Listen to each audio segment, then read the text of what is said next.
السلام عليكم ورحمة الله وبركاته. الحمد لله رب العالمين، نحمده ونستعينه ونؤمن به ونتوكل عليه، ونعوذ بالله من شرور أنفسنا ومن سيئات أعمالنا. من يهده الله فلا مضل له ومن يضلل فلا هادي له، وأشهد أن لا إله إلا الله وحده لا شريك له، وأشهد أن محمدا عبده ورسوله أرسله بالهدى ودين الحق ليظهره على الدين كله ولو كره المشركون. اللهم صل على محمد وعلى آل محمد كما صليت على إبراهيم وعلى آل إبراهيم إنك حميد مجيد. وبارك على محمد وعلى آل محمد كما باركت على إبراهيم وعلى آل إبراهيم إنك حميد مجيد. أما بعد فإن خير الكلام كلام الله، وخير السنن سنن محمد صلى الله عليه وسلم، وشر الأمور محدثاتها، وكل محدثة بدعة، وكل بدعة ضلالة، وكل ضلالة في النار.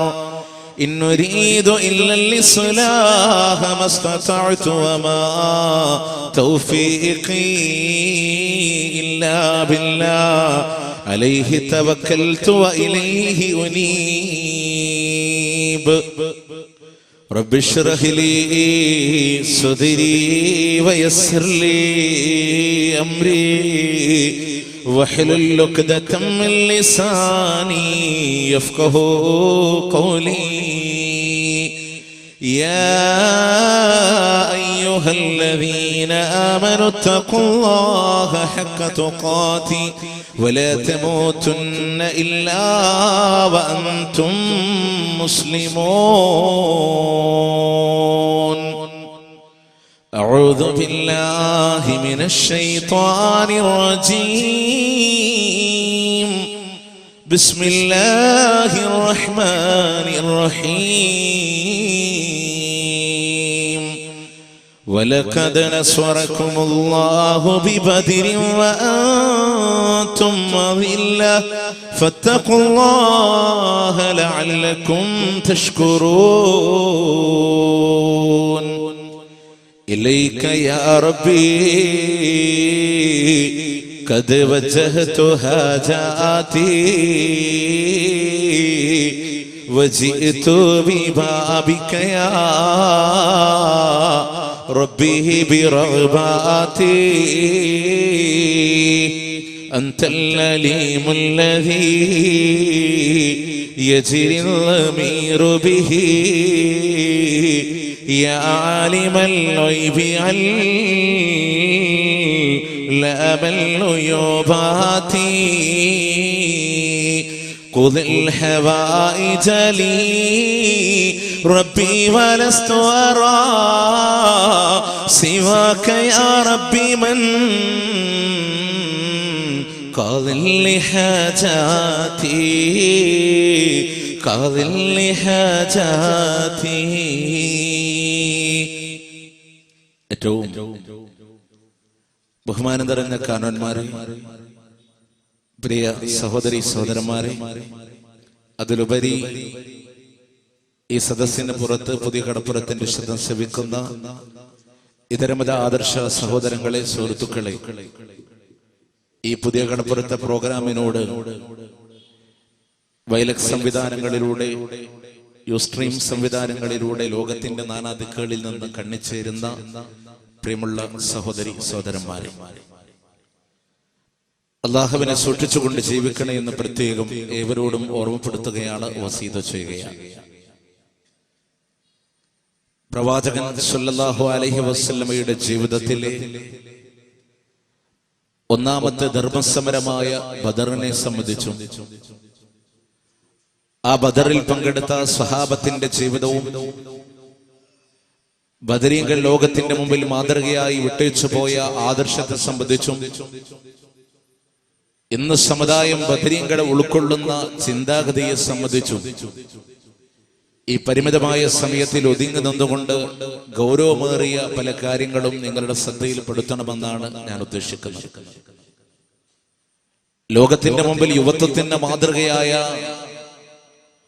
പല വ്യക്തികളെയും സമൂഹം ഉയർത്തി കാണിക്കുന്നവരാണ്. ന്യൂ ജനറേഷൻ NG എന്ന് നമ്മൾ വിളിക്കുന്ന ഇന്നത്തെ സമുദായം അവരുടെ ടീഷർട്ട് ധരിക്കുമ്പോൾ പോലും അതിലണിയുന്നത് അവരുടെ റോൾ മോഡലായി സ്വീകരിക്കുന്ന നായകന്മാരെയാണ്. എന്നാൽ അവിടെയെല്ലാം പരിമിതികളും പരിധികളും അവരുടെ പ്രവർത്തനങ്ങളിലും സമുദായത്തിന്റെ നന്മകളിലും നമുക്ക് കാണപ്പെടാൻ സാധിക്കുന്നുണ്ട് എന്നുള്ളതാണ്. ആർത്തിരമ്പുന്ന തിരമാലകളോട് മല്ലിട്ടുകൊണ്ട് കടലിന്റെ അഗാധഗർത്തങ്ങളിൽ പോയി ഒരു കൊമ്പൻ സ്രാവിനെ കൊണ്ടുവരാൻ പറഞ്ഞാൽ അത് ഒറ്റക്കൈയിൽ കൊണ്ടുവരുന്നവനാണ് ഒരു കമ്മ്യൂണിസ്റ്റുകാരന്റെ മനോഗതി എന്ന് വാതോരാതെ പ്രസംഗിച്ചു പോയ അമേരിക്കൻ ഗറില്ല പോരാളി ചെഗുവേര പോലും ഈ ലോകത്തോട് വിട പറയുന്ന നേരത്ത് വേദനിച്ചുകൊണ്ട് പേടിച്ചുകൊണ്ട് പൊട്ടിക്കരഞ്ഞു പോയി എന്ന് ചരിത്രം രേഖപ്പെടുത്തുമ്പോൾ അദ്ദേഹം നമുക്കൊരു മാതൃകയല്ല. നക്സലൈറ്റ് പ്രസ്ഥാനത്തിന്റെ ആവേശം പകർന്ന ബാലചന്ദ്രൻ ചുള്ളിക്കാടെന്ന് പറയുന്ന ഇവിടത്തെ സാഹിത്യകാരൻ തന്റെ ഇന്റർവ്യൂവിൽ പറയുന്നത് ഞാൻ അമിതമായി മദ്യപിക്കുന്നവനാണ് എന്ന് പറയുമ്പോൾ അങ്ങനെയുള്ളവരും നമുക്ക് മാതൃകയാവാൻ ഉൾക്കൊള്ളുന്നതല്ല. മലയാള കേരളത്തിന്റെ സാഹിത്യകാരൻ അയ്യപ്പൻ എന്ന് പറയുന്ന മഹാകവി അദ്ദേഹത്തിന്റെ വാക്കുകളിലൂടെ കടന്നു പോകുമ്പോ ഞാനെങ്ങാനും മരണപ്പെട്ടു പോയാൽ എന്റെ നെഞ്ചകത്തൊരു പുഷ്പമുണ്ടാകും, അതിന്റെ ഇതളുകളെ കേരളത്തിന്റെ 14 ജില്ലകളിൽ നിങ്ങൾ കൊണ്ടുപോയി നിക്ഷേപിക്കണമെന്ന് പറയുന്ന അയ്യപ്പൻ എന്ന് പറയുന്ന മഹാകവി കേരളത്തിന്റെ തലസ്ഥാന നഗരിയായ തിരുവനന്തപുരത്തിന്റെ തമ്പാനൂർ ബസ് സ്റ്റാൻഡിന്റെ ഓവുചാലിൽ മദ്യപിച്ച് മുഖം കുത്തി വീണ മരിക്കുമ്പോ നെഞ്ചകത്തൊരു പുഷ്പമല്ല ഒരു പിടി ഉറുമ്പുകളാണ് ഉണ്ടായിരുന്നത് എന്ന് രേഖപ്പെടുത്തുമ്പോ അവരും നമുക്ക് മാതൃകളല്ല.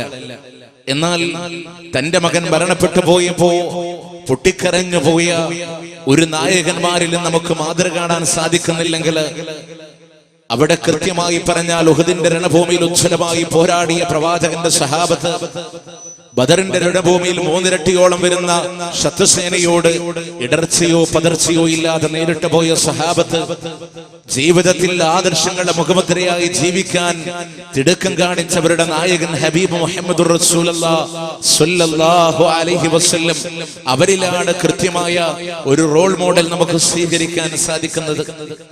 അതുകൊണ്ട് അവരുടെ ചരിത്രങ്ങളെ മറന്നു പോകാൻ പാടില്ല. അത് പഠിക്കണം. എന്താണ് ബദർ നടക്കാനുള്ള പശ്ചാത്തലം എന്താ, ആ ബദറിന്റെ ചരിത്രത്തിന്റെ പ്രത്യേകത എന്താ മനസ്സിലാക്കണം. എന്റെ പ്രിയമുള്ളവരെ, മഹാനായ പ്രവാചകൻ സല്ലല്ലാഹു അലൈഹി വസല്ലമ ബദർ എന്ന് പറയുന്ന ഇസ്ലാമിക ലോകത്ത് ഒന്നാമത്തെ ധർമ്മസമരം നേരിട്ടൊരു സുപ്രഭാതത്തിൽ തന്റെ ശക്തിയും കഴിവും പഠിച്ചു തെളിയിക്കാൻ വേണ്ടി ഇറങ്ങിത്തിരിച്ചതല്ല. ഏതുപോലെ ഓഗസ്റ്റ് 6-നും 9-നും ഹിരോഷിമയിലും നാഗസാക്കിയിലും ബോംബ് വർഷിക്കാൻ അമേരിക്കൻ പ്രസിഡന്റായിരുന്ന ട്രൂമാന്റെ കാതിൽ അവിടുന്ന് ആൽബർട്ട് ഐൻസ്റ്റീൻ എന്ന് പറയുന്ന ശാസ്ത്രകാരൻ മന്ത്രമോദി തങ്ങളുടെ ആണവത്തിന്റെ ബലം പ്രയോഗിക്കാൻ വേണ്ടി കാണിച്ച പോലെയുള്ള ഒരു എടുത്തുചാട്ടമല്ല ബദർ. അതിനൊരു ക്ഷമയുടെ ചരിത്രമുണ്ട്, അതിനൊരു ആദർശത്തിന്റെ ചരിത്രമുണ്ട്. അറിയോ എന്റെ പ്രിയമുള്ളവരെ, മഹാനായ പ്രവാചകൻ സല്ലല്ലാഹു അലൈഹി വസല്ലം 6-ാം നൂറ്റാണ്ടിന്റെ പുരാതനമായ ഹിജാസ് എന്ന് പറയുന്ന സംസ്ഥാനത്തിൽ അള്ളാഹുവിന്റെ പ്രവാചകൻ സല്ലല്ലാഹു അലൈഹി വസല്ലമ കുത്തഴിഞ്ഞു പോയ നെറുകേടിന്റെ നാടിൽ ജീവിച്ചിരുന്ന ആളുകളുടെ സംസ്കാരങ്ങൾക്കിടയിൽ മദ്യത്തിനും മദരാശിക്കും ലഹരിക്കും അടിമപ്പെട്ടു പോയ ജനത, 3W കാലഘട്ടം എന്ന പേരിൽ അറിയപ്പെട്ടിരുന്ന വൈൻ വുമൺ വാർ, യുദ്ധം, മദ്യം, പെണ്ണ്, ഇതില്ലാതെ ഉറങ്ങാൻ കഴിയാതിരുന്ന സമുദായത്തിന് മാറ്റത്തിന്റെ വിപ്ലവത്തിന്റെ പടഹത്വം മുഴക്കി പരിവർത്തനത്തിന്റെ പടപ്പാട്ട് പാടിയ ലോകത്തിന്റെ നായകൻ പ്രവാചകൻ സല്ലല്ലാഹു അലൈഹി വസല്ലം അവിടെ മദ്യത്തിന്റെ ചഷകത്തിൽ മുങ്ങിച്ചെത്ത ഈച്ചയെ നോക്കിയിട്ട് നീ എത്ര ഭാഗ്യവാൻ എന്ന കവിത പാടിയ സമുദായത്തോട്, പ്രിയമുള്ളവരെ, തങ്ങളുടെ വിചാരത്തിന്റെ തഴക്കവും പഴക്കവും നിർണയിക്കാൻ വീടുകളിൽ കൊടികത്തി ആള് ക്ഷണിച്ചിരുന്ന ജനതയോട്, ആ ജനതക്കിടയിലാണ് ഹബീബായ റസൂലുള്ളാഹ് സ്വല്ലല്ലാഹു അലൈഹി വസല്ലമ കടന്നു വരുന്നത്. നബി സല്ലല്ലാഹു അലൈഹി വസല്ലമയുടെ ആഗമനം ആ സമുദായത്തിനിടയിലൂടെ കടന്നു വരികയാണ്. നാം പറഞ്ഞു വന്ന വിഷയം അറേബ്യൻ സാഹചര്യം വളരെ മലീമസമായി കിടക്കുന്ന ഒരു പശ്ചാത്തലത്തിലാണ് അള്ളാഹുവിന്റെ പ്രവാചകൻ സല്ലല്ലാഹു അലൈഹി വസല്ലമ അവിടെ ജനിക്കുന്നത്. ആ നബി സല്ലല്ലാഹു അലൈഹി വസല്ലമക്ക് അറബികൾക്കിടയിൽ സ്വീകാര്യതയുണ്ടായിരുന്നു, സ്ഥാനമുണ്ടായിരുന്നു, മഹത്വമുണ്ടായിരുന്നു. അത് തെളിയിക്കുന്നതാണ് പ്രവാചകൻ സല്ലല്ലാഹു അലൈഹി വസല്ലമയുടെ 35ാമത്തെ വയസ്സിൽ ഹജറുൽ അസ്വദ് എടുത്തു വെക്കേണ്ടതുമായി ബന്ധപ്പെട്ട ഒരു തർക്കം ആ അറേബ്യൻ സമുദായത്തിനുള്ളിൽ നടക്കുമ്പോൾ അവരിൽ പ്രായം വന്ന അബൂ ഉമയ്യ എന്ന് പറയുന്ന മനുഷ്യൻ പറഞ്ഞു, നമുക്ക് ഈ വിഷയത്തിൽ ഒരു തർക്കം വേണ്ട. ഇവിടേക്ക് ആദ്യം കടന്നു വരുന്ന ആളുടെ അഭിപ്രായം നമുക്ക് മാനിക്കാം എന്ന് പറയുമ്പോൾ എല്ലാവരും ആകാംക്ഷയോടുകൂടെ നോക്കിയിരിക്കുക, ആരായിരിക്കും ഇനി കടന്നു വരിക. ആ സമയത്താണ് മഹാനായ പ്രവാചകൻ സല്ലല്ലാഹു അലൈഹി വസല്ലം കടന്നു വരുന്നത്. ഇത് കണ്ട ഉടനെ അവർ ആഹ്ലാദത്തോടുകൂടെ ചാടി എന്നേറ്റുകൊണ്ട് പറഞ്ഞു, ജാ അൽ അമീൻ, അൽ അമീൻ ഇതാ കടന്നു വന്നിരിക്കുന്നു. അത്രമേൽ റസൂലുള്ളാഹിനെ സ്ഥാനം കൊടുത്തു, സ്നേഹിച്ചു. എന്തെങ്കിലും സൂക്ഷിക്കാനുണ്ടോ അത് മുഴുവനും റസൂലുള്ളാഹിന്റെ കയ്യിൽ ഏൽപ്പിച്ചു കൊടുത്തു. അവരുടെ കണ്ണിലുണ്ണിയായി കണ്ടു പ്രവാചകൻ സല്ലല്ലാഹു അലൈഹി വസല്ലമയെ. ഈ സമയത്താണ് പ്രവാചകൻ സല്ലല്ലാഹു അലൈഹി വസല്ലമ ഒഴിഞ്ഞിരിക്കുക എന്ന ചിന്തയോടുകൂടെ ഹിറാ ഗുഹയിൽ അല്ലാഹുവിന്റെ പ്രവാചകൻ ഏകനായിരിക്കുന്ന ഘട്ടങ്ങളിലൂടെ നുബുവ്വത്തിന്റെ ഇളം തെന്നലുമായി മലക്കു ജിബ്രീൽ അല്ലാഹുവിന്റെ പ്രവാചകന്റെ മുമ്പ് ആദ്യമായി പെയ്തിറങ്ങിപ്പോയ നിമിഷമുണ്ടല്ലോ, സമ്മിലൂനി യാ ഖദീജ, ഖദീജ എന്നെ ഒന്ന് പുതപ്പിട്ട് മോടിത്ത. അവിടുന്ന് നോക്കണേ, നിങ്ങൾ ആ പ്രവാചകൻ ഇറങ്ങി വരാനുള്ള സാഹചര്യം ഇതാ. അങ്ങ് ജിബ്രീൽ അലൈഹിസ്സലാം ഇതാ പ്രവാചകന്റെ മുമ്പിലൂടെ ഇറങ്ങി വന്നുകൊണ്ട് ആ പ്രവാചകനോട് ഓതാനുള്ള ആജ്ഞ കൊടുക്കുമ്പോ ഇക്ര എന്ന് പറയുമ്പോ അള്ളാഹുവിന്റെ ഹബീബ് പറഞ്ഞില്ലേ, മാ അനബിക്കാരീൻ, എനിക്ക് വായിക്കാൻ അറിയുന്നവനല്ല എന്ന് പറയുമ്പോ വിശുദ്ധ ഖുർആനിന്റെ ഇഖ്റ ബിസ്മി റബ്ബിക്കല്ലദീ ഖലഖ് എന്ന് പറയുന്ന മനോഹരമായ വചനമിതാ അള്ളാഹുവിന്റെ പ്രവാചകനിലൂടെ അവതീർണമാകുമ്പോ അവിടുന്ന് ജിബ്രീലിനെ കണ്ട് പേടിച്ച് വിറച്ച് വീട്ടിലേക്ക് കടന്നു വരുന്ന പ്രവാചകന തന്റെ ഭാര്യ ഖദീജ റളിയല്ലാഹു അൻഹയെ വിളിച്ചുകൊണ്ട് പറയുകയാണ്, ഖദീജ സമ്മിലൂനി യാ ഖദീജ, ഖദീജ എന്നെ ഒന്ന് പുതപ്പിട്ട് മൂടി തരണേ എന്നവിടുന്ന് പ്രവാചകൻ പറയുമ്പോ, പ്രിയമുള്ളവരെ, അന്ന് മുതൽ ഇതാ പ്രബോധനത്തിന്റെ ഉത്തരവാദിത്വം ഏൽപ്പിക്കപ്പെടുകയാണ്. അങ്ങ് റസൂലുള്ളാഹിനോട് ജനങ്ങളോട് തൗഹീദ് പറയാനുള്ള കൽപ്പന വരുമ്പോ അങ്ങ് മക്കയിലെ സഫാ പർവ്വതത്തിന്റെ മുകളിൽ കയറി നിന്നുകൊണ്ട് ആ സമൂഹത്തെ വിളിച്ചു ചേർത്തുകൊണ്ട് അല്ലാഹുവിന്റെ ഹബീബ് പറയാ, ഈ പർവ്വതത്തിന്റെ പിന്നിൽ നിന്ന് വലിയൊരു സൈന്യം നിങ്ങളെ ആക്രമിക്കാൻ വരുന്നുണ്ടെന്ന് ഞാൻ പറഞ്ഞു പോയാൽ അത് നിങ്ങളെ വിശ്വസിക്കുമോ എന്ന് പറയുമ്പോ അവര് പറയുന്നു, മുഹമ്മദേ നീ അൽ അമീനല്ല മുഹമ്മദേ, നിന്റെ വാക്കുകൾ ഞങ്ങൾ അംഗീകരിച്ചു കൊള്ളാമെന്ന് പറയുമ്പോ അല്ലാഹുവിന്റെ പ്രവാചകനതാ തൗഹീദിന്റെ പ്രോജ്വല പ്രഭ ആ സമുദായത്തിന്റെ നേരെ വാരി വിതറുകയാണ്.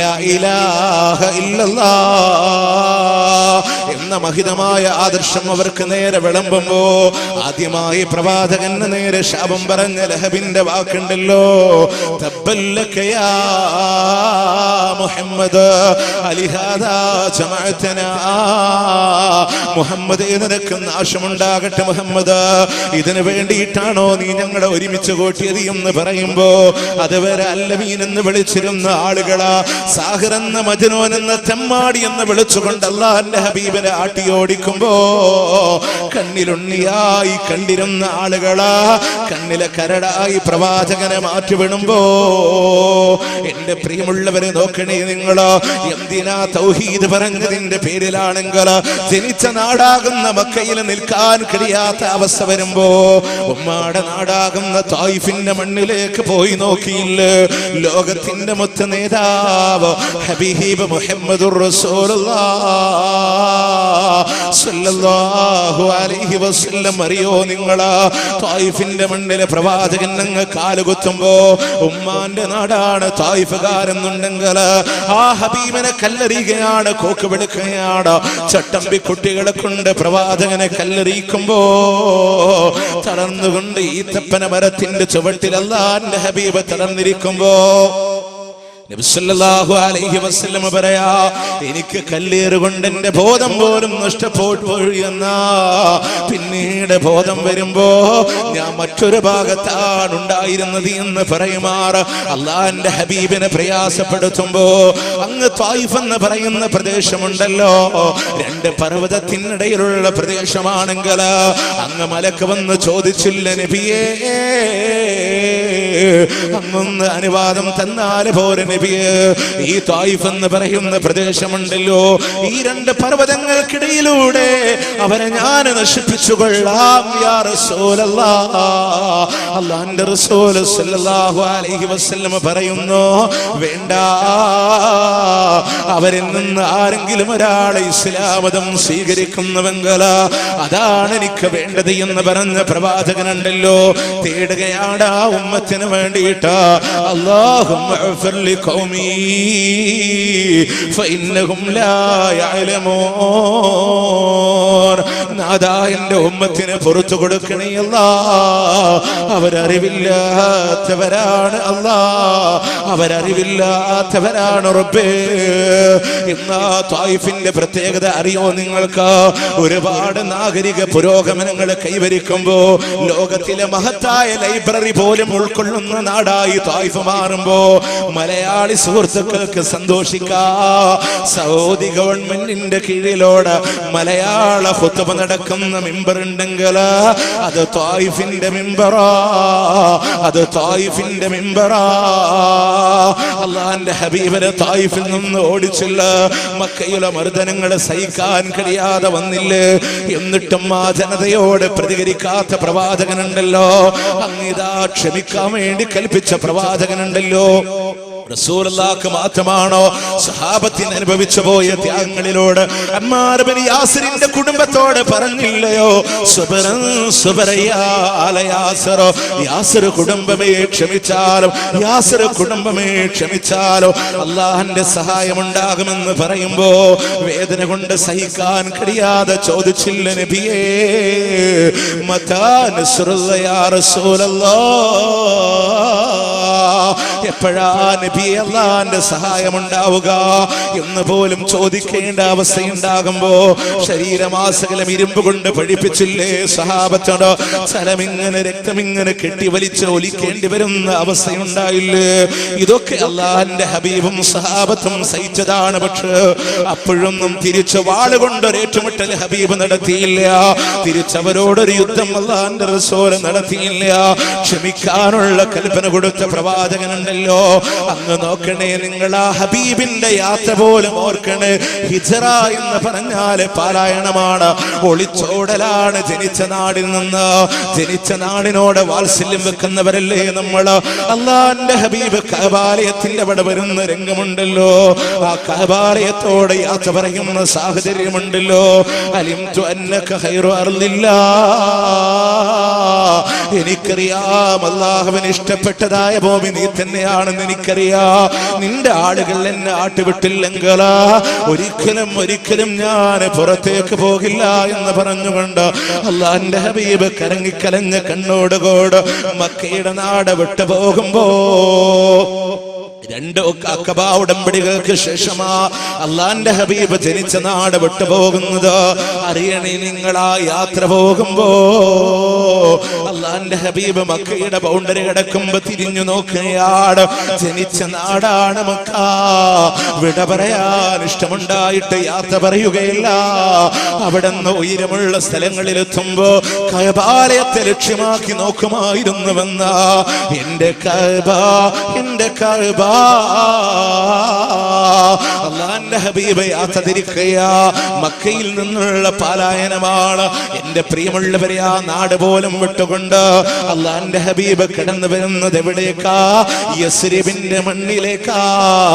അഖബാ ഉടമ്പടികളോടുകൂടെ അള്ളാഹുവിന്റെ ഹബീബിനിതാ അവിടുന്ന് ഇതാ സ്വീകരണങ്ങൾ നൽകാമെന്ന് പറഞ്ഞ് ഞങ്ങൾ ഏറ്റെടുത്തുകൊള്ളാം ഹബീബെ എന്ന് പറഞ്ഞ് ആ യസ്രിബിന്റെ മണ്ണിലേക്ക് അള്ളാന്റെ ഹബീബ് കടന്നു വരുന്ന ഘട്ടമാണ്.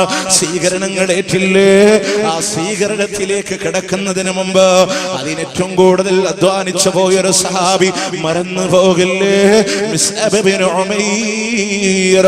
ഏതൊരു പ്രബോധകനും പ്രചോദനമാണ്, ഏതൊരു ദായിക്കും പ്രചോദനമാണ്.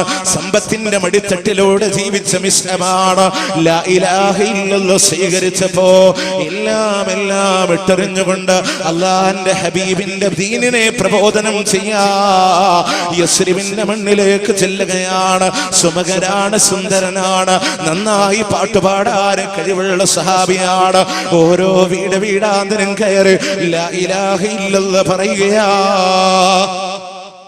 അവരെ മുഴുവനും ഇതാ കൊണ്ടുവരുന്നു ഇസ്ലാമിന്റെ സരണിയിലേക്ക്, ഇസ്ലാമിന്റെ പാതയത്തിലേക്ക് കൊണ്ടുവരികയാണ്. അല്ലാഹുവിന്റെ റസൂൽ സല്ലല്ലാഹു അലൈഹി വസല്ലമ ആ പ്രവാചകൻ ഇങ്ങ് കടന്നു വരുമ്പോ ആ യസ്രിബുകാരെ പ്രവാചകനെ സ്വീകരിച്ച രീതിയുണ്ടല്ലോ. അല്ലാഹുവിന്റെ ഹബീബിനെ കാത്തിരിക്കുമ്പോ അവിടുന്ന് ഇതാ ഈത്തപ്പന മരത്തിന്റെ മുകളിൽ കയറി നിന്നുകൊണ്ട് കാത്തു നിൽക്കുന്ന ആളുകളുണ്ടെങ്കിൽ എല്ലാവരും ഹബീബിന്റെ വരവാണ് കാത്തിരിക്കുന്നത്. ആ പ്രവാചകനെ സ്വീകരിച്ചു പോയ യസ്രിബില് തൊല്ലൽ ബദറു അലൈനാ മിൻ സനിയാതിൽ വിദാ വജബ ശുക്റു അലൈനാ മദഅ ലില്ലാഹി ദാ. അല്ലാഹുവിന്റെ പ്രവാചകനെ സ്വീകരിക്കുമ്പോ അതോടുകൂടി യസ്രിബിന്റെ പേര് മാറുകയാ. മദീനത്തുർ റസൂൽ, അല്ലാഹുവിന്റെ റസൂലിന്റെ പട്ടണം എന്ന പേര് സിദ്ധിക്കുകയാണ്. യസ്രിബിന്റെ പേര് മാറി അതന്ന് മദീനയായി മാറിയിട്ടുണ്ടെങ്കിൽ ഇന്നും അത് മദീന, എന്നും അത് മദീന, ഖിയാമത്ത് നാളെ വരെയും അത് മദീന. അവിടെ നിതാ ദജ്ജാലിന് പോലും പ്രവേശനമില്ലാത്ത അല്ലാഹുവിന്റെ ഹബീബിന്റെ മദീന. അവിടുത്തെ ഭരണാധികാരി റസൂലുള്ളാഹി.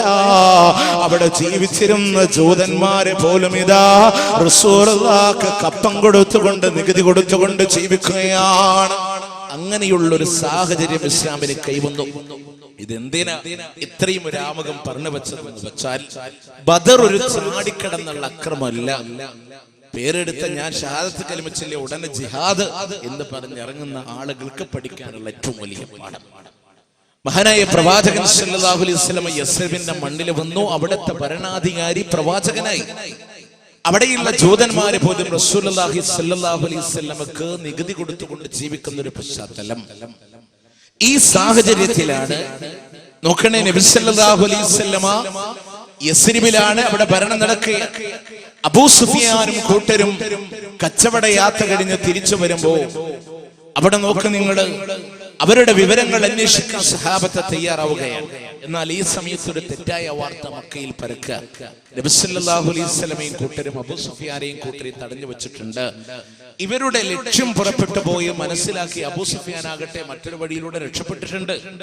എന്നാൽ അവിടുന്ന് 1300ഓളം എന്ന് വരുന്ന, അത്രത്തോളം വരുന്ന ശത്രുക്കൾ യസ്രിബ് ലക്ഷ്യമാക്കി വരികയാണ്. ഈ വരുന്ന കൂട്ടത്തിൽ യാത്രക്കിടയിലാണ് അബൂ സുഫിയാൻ രക്ഷപ്പെട്ട വാർത്ത അറിഞ്ഞിട്ട് 300 ചില്ലാനം ആളുകൾ തിരിച്ചുപോയി.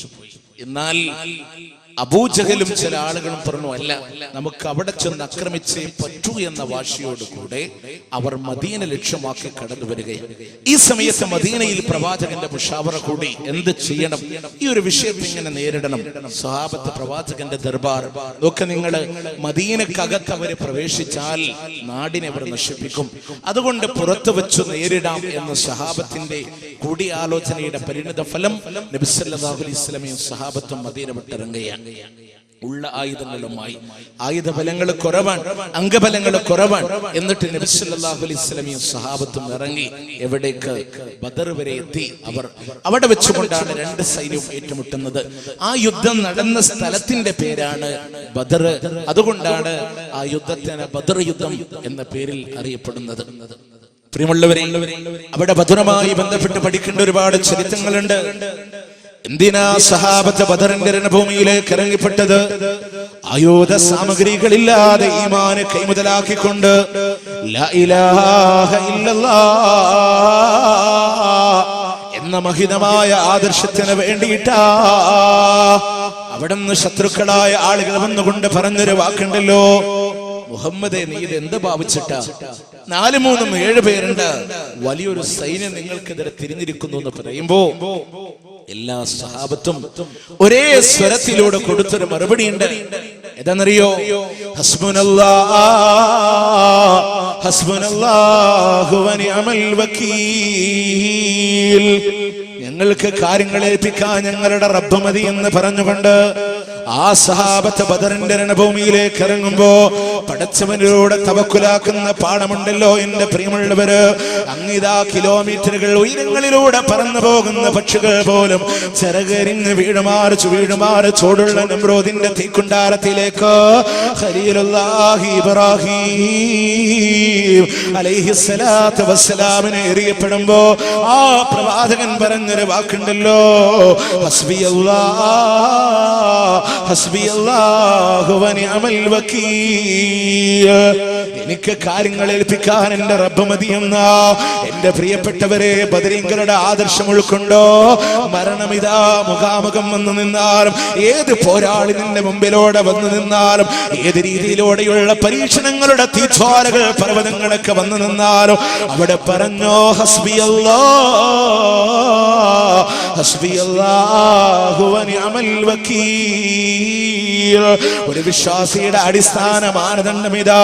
8-ാം അധ്യായത്തിന്റെ 2-ാമത്തെ വചനത്തിൽ അല്ലാഹു പറയാ, അവർ അല്ലാഹുവിന്റെ മേലെ ഭരമേൽപ്പിക്കുന്ന ആളുകളാണെന്ന് പറയുമ്പോ അതുപോലെ തവക്കുലാക്കാൻ റസൂലുള്ളാഹിന്റെ പാഠം കണ്ടില്ലേ? വള്ളത്തോൾ നാരായണ മേനോൻ അല്ലാഹു എന്ന് പറഞ്ഞൊരു കവിത എഴുതിയിട്ടുണ്ട്. എന്താ കവിതക്കുള്ള കാരണം എന്നറിയോ? നബി സല്ലല്ലാഹു അലൈഹി വസല്ലമയുടെ ഒരു ചരിത്രം വായിച്ചതാ. നബി സല്ലല്ലാഹു അലൈഹി വസല്ലമ യുദ്ധം കഴിഞ്ഞ് മടങ്ങുമ്പോ തന്റെ വാളൊരു മരത്തിന്റെ മേലെ തൂക്കിയിട്ട് അതിന്റെ താഴെ നബി സല്ലല്ലാഹു അലൈഹി വസല്ലമ വിശ്രമിക്കുമ്പോ ഒരു അറാബിയായ മനുഷ്യൻ വന്നുകൊണ്ട് വാളെടുത്തുകൊണ്ട് പ്രവാചകന്റെ കണ്ടനാടിക്ക് നേരെ ഓങ്ങിയിട്ട് ചോദിക്കാം, മുഹമ്മദ്, നിന്നെ ഇപ്പോൾ എന്നിൽ നിന്ന് ആര് രക്ഷിക്കുമെന്ന് ചോദിക്കുമ്പോ അല്ലാഹ് എന്ന പ്രവാചകന്റെ മറുപടിയോട് കൂടെ ആ മനുഷ്യന്റെ കയ്യിൽ നിന്ന് വാള് താഴെ വീണ് പോവുകയാണ്. ഇത് മനസ്സിൽ ആവാഹിച്ചെടുത്ത വള്ളത്തോൾ നാരായണ മേനോൻ അല്ലാഹു എന്ന് പറഞ്ഞൊരു കവിത എഴുതിയിട്ടുണ്ട്. അപ്പൊ നിങ്ങൾ ആലോചിച്ച് തവക്കുലാക്കാം, മരണം മുന്നിൽ വന്നാലും അല്ലാഹുവിൽ തവക്കുലാക്കാം. ബദരീങ്ങൾ പറഞ്ഞ വാക്ക് നോക്ക്. ഇത്രയും വലിയൊരു സൈന്യത്തെ ഏറ്റുമുട്ടാൻ പോവാം, അവരെ പോലെ അംഗബലങ്ങളില്ല, ആയുധബലങ്ങളില്ല.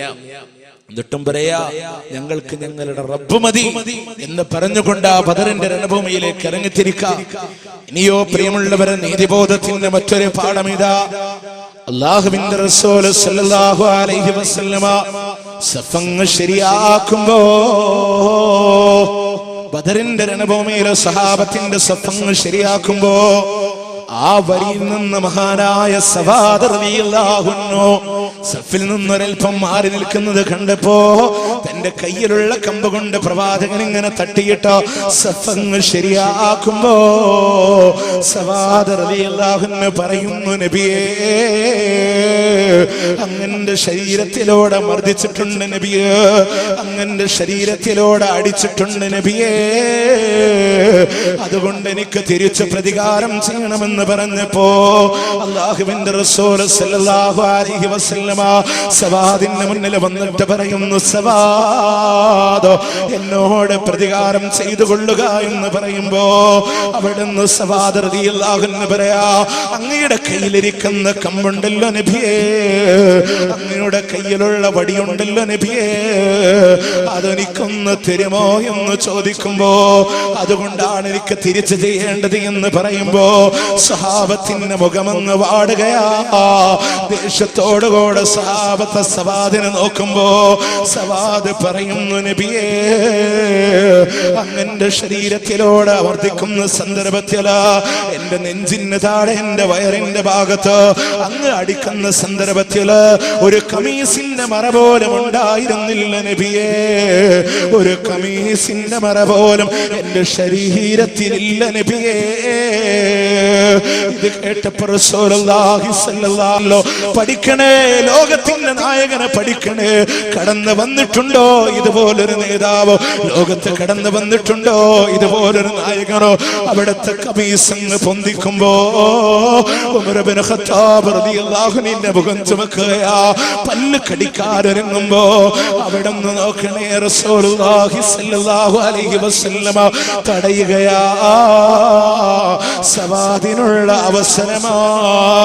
അവിടുന്ന് കമീസങ്ങ് ഊരുമ്പോ റസൂലുള്ളാഹിന്റെ നിറമുണ്ടല്ലോ, ഉള്ളു ചുവന്ന വെള്ള നിറമുണ്ടല്ലോ, ആ പാൽനിലാവ് പോലുള്ള പ്രവാചകന്റെ ശരീരം കാണുമ്പോ ആ വടിയങ്ങോട്ട് വലിച്ചെറിഞ്ഞിട്ടോ റസൂലുള്ളാഹിനെ വാരിപ്പടർന്നുകൊണ്ട് പറയുന്നു, നബിയേ, അങ്ങയോട് ഞാൻ പ്രതികാരം ചെയ്യുകയോ നബിയേ, അങ്ങയോട് ഈ സവാദ് പ്രതികാരം ചെയ്യുകയോ നബിയേ, പൊറുക്കണേ നബിയേ, ഒരുപക്ഷേ ബദറിന്റെ രണഭൂമിയിൽ ഞാൻ ഷഹീദായേക്കാ, അതിനു മുമ്പുള്ള എന്റെ ആഗ്രഹമാണ് നബിയേ എന്നുള്ള എന്റെ ഹബീബിനോട് പറയുമ്പോ വാരിപ്പടർന്നു പോയ ലോകത്തിന്റെ നായകന് എന്റെ പ്രിയമുള്ളവരെ വിഷയം ഗൗരവമാ. അതിൽ റസൂലുള്ളാഹിന്റെ നീതിബോധം പോലും ഗൗരവമാണ്. ഇസ്ലാമിന്റെ ഏതേത് ചരിത്രങ്ങളുണ്ടോ, ഏതേത് ഗുണപാഠങ്ങളുണ്ടോ, ലോകത്തിന്റെ മുമ്പിലെ മാതൃകയാ. ഇതുപോലെ കാണാൻ കഴിയോ ഒരു നേതാവിന്? ഇതുപോലെ കാണാൻ കഴിയുമോ ഒരു നായകനെ? അല്ലാഹുവിന്റെ ഹബീബിന്റെ ജീവിതം അതാ. ഇനിയോ ആ യുദ്ധത്തിന് വേണ്ടി തയ്യാറെടുക്കുമ്പോ നോക്കണേ പ്രിയമുള്ളവരെ, സ്വഹാബത്തുമായി മുഷാവറയാണ്. ഏകപക്ഷീയമായൊരു നിലപാട് അല്ലാഹുവിന്റെ ഹബീബിനില്ല. ഏത് ഭാഗത്ത് ടെൻഡടിക്കണമെന്ന്, ഏത് ഭാഗത്ത് ടെൻഡടിക്കണമെന്ന്, ഏത് രീതിയിലൂടെ ആക്രമണം നടത്തണമെന്ന് എല്ലാം പ്രവാചകൻ കൂടി ആലോചിക്കാം. റസൂൽ പറഞ്ഞു, നമുക്ക് ഇവിടെ കിട്ടിയാലോ, ടെൻഡടിച്ചാലോ? അപ്പോ സ്വഹാബത്ത് ചോദിച്ചൊരു ചോദ്യം എന്തെന്നറിയോ? അത് അള്ളാന്റെ കൽപ്പനയാണോ റസൂലേ? നോക്ക് നോക്ക്, അള്ളാഹു പറഞ്ഞതാണോ, അള്ളാന്റെ വഹിയാണോ? റസൂൽ പറഞ്ഞു അല്ല. നമുക്ക് മാറ്റിക്കെട്ടാം. അവിടെ ഒരു അർത്ഥം നമ്മൾ മനസ്സിലാക്കേണ്ട, അള്ളാന്റെ വഹിന്റെ അടിസ്ഥാനത്തിലാണെങ്കിൽ രണ്ടാമതൊരു ഓപ്ഷൻ അവരുടെ മുമ്പിലില്ല. പ്രമാണാണോ 100% സ്വീകരിക്കാം.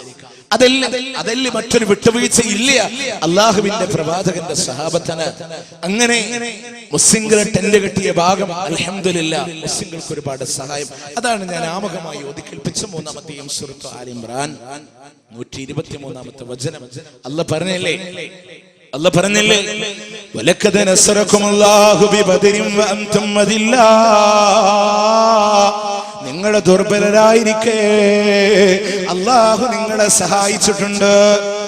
വലഖദ് നസറകുമുല്ലാഹ്, തീർച്ചയായും പടച്ച തമ്പുരാൻ നിങ്ങളെ സഹായിച്ചിട്ടുണ്ട്. നിങ്ങൾ ദുർബലരായിരിക്കെ വഅൻതും അദില്ലാ, നിങ്ങൾ ദുർബലരായിരിക്കുന്ന ഘട്ടങ്ങളിലോട്. അതുകൊണ്ട് തന്നെ ഫത്തഖുല്ലാഹ്, അല്ലാഹുവിനെ നിങ്ങൾ സൂക്ഷിക്കണേ, അല്ലാഹുവിനെ നിങ്ങൾ സൂക്ഷിക്കണേ. ആ പടച്ചോന്റെ സഹായമുണ്ടായി ബദറിൽ. എങ്ങനെന്നറിയോ? മുസ്ലിംകൾ ടെന്റ് കെട്ടിയ ഭാഗം അവിടെ ഒരൽപ്പം പതിപ്പുള്ള ഭാഗമായിരുന്നു. അവിടെ തലേന്നൊരു മഴ വർഷിക്കുകയും അവരുടെ കാൽപാദങ്ങൾ ഉറപ്പിച്ചു നിർത്താൻ ആ ഭൂമിയെ അല്ലാഹു തയ്യാറാക്കി കൊടുത്തു എന്നുള്ളതാണ്.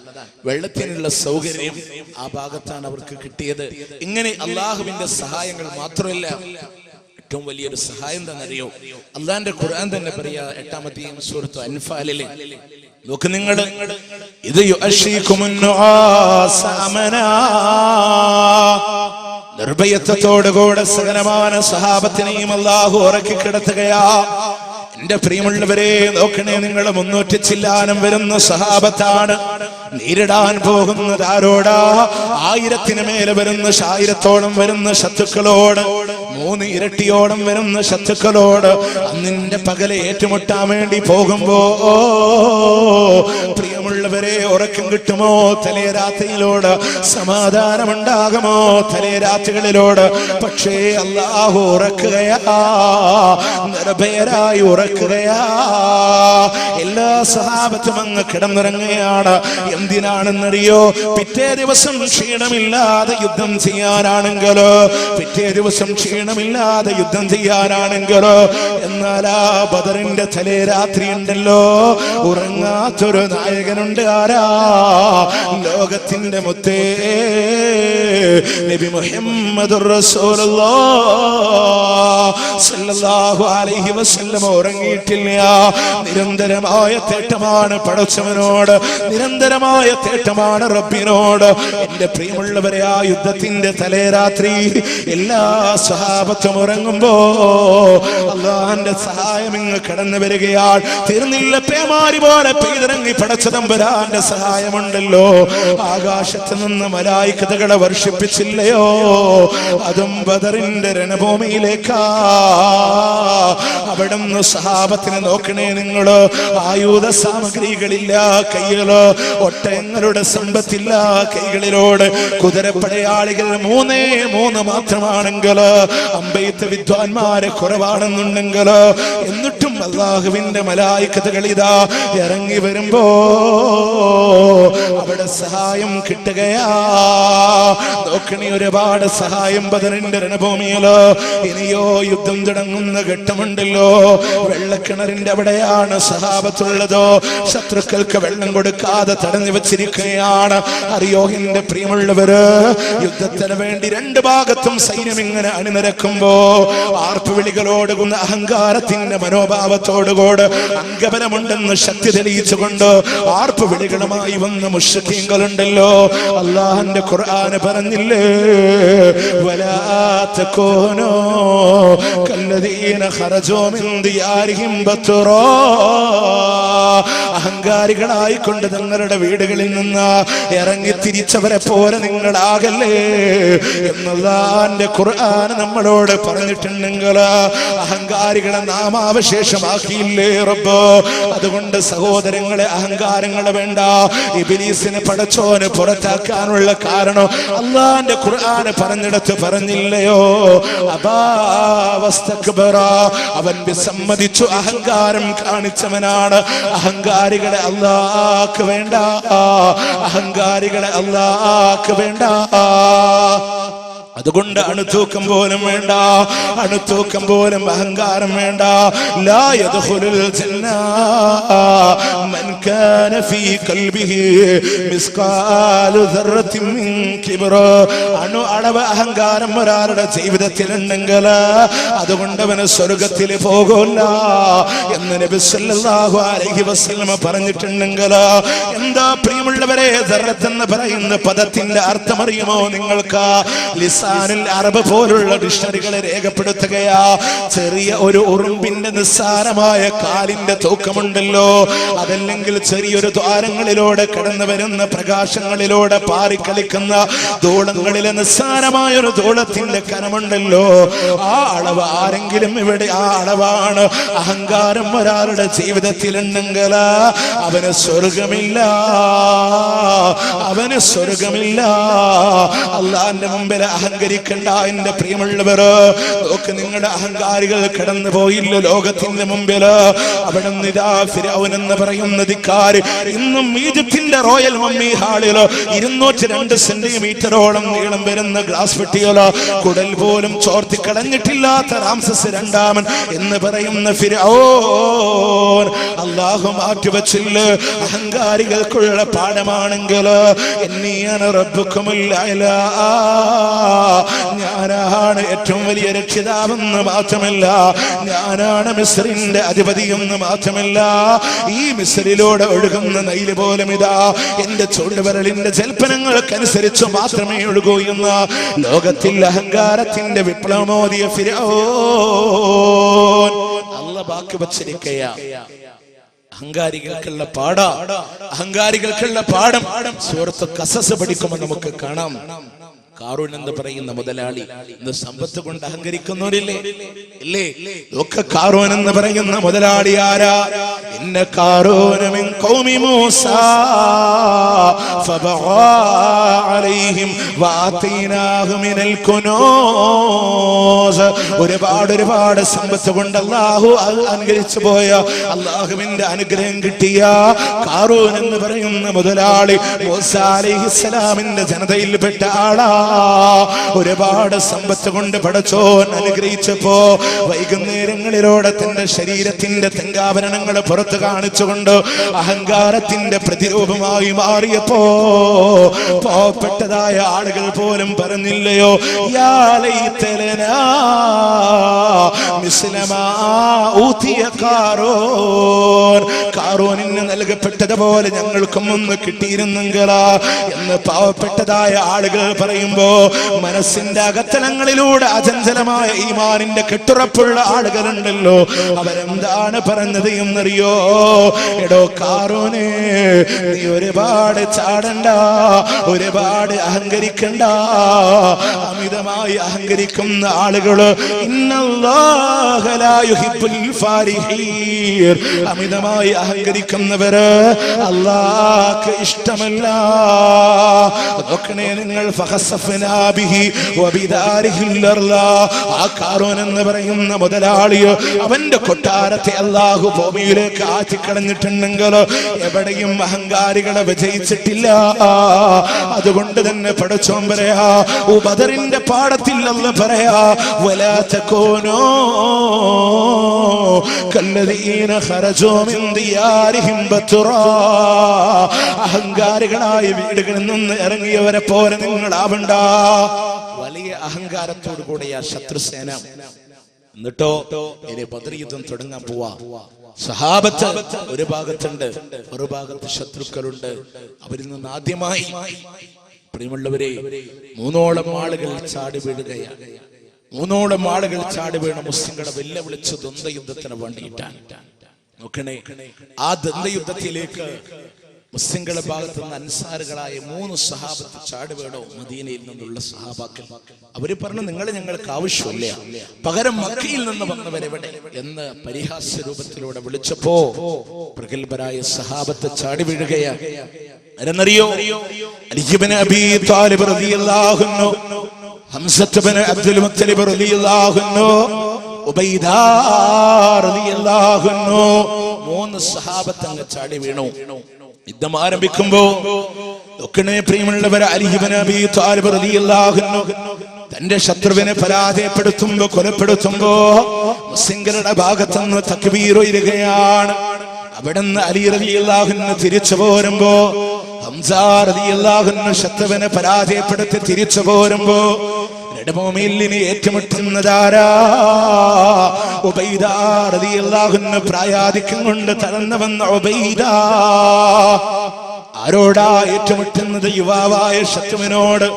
പ്രിയമുള്ളവരെ, ഏറ്റുമുട്ടിക്കൊണ്ടിരിക്കുന്ന ഘട്ടങ്ങളിലോട് ശത്രുവിന്റെ വെട്ടേറ്റിതാ കണങ്കാലിന് വെട്ടേറ്റുകൊണ്ട് താഴെ വീഴുകയാ. ഉബൈദ റളിയല്ലാഹു അൻഹു നിലത്ത് പതിക്കുമ്പോ നിലത്ത് കിടക്കുന്ന ഉബൈദ റളിയല്ലാഹു അൻഹുവിന് മുമ്പിൽ വീണ്ടും ശത്രു വാളുകൊണ്ട് ആഞ്ഞു വെട്ടുമ്പോ അത് തടുക്കാനുള്ള ശ്രമത്തിലോട് കൈത്തണ്ടയിലേക്ക് വെട്ടേറ്റുകൊണ്ട് രക്തമങ്ങ് ചീറിയൊലിക്കുകയാ.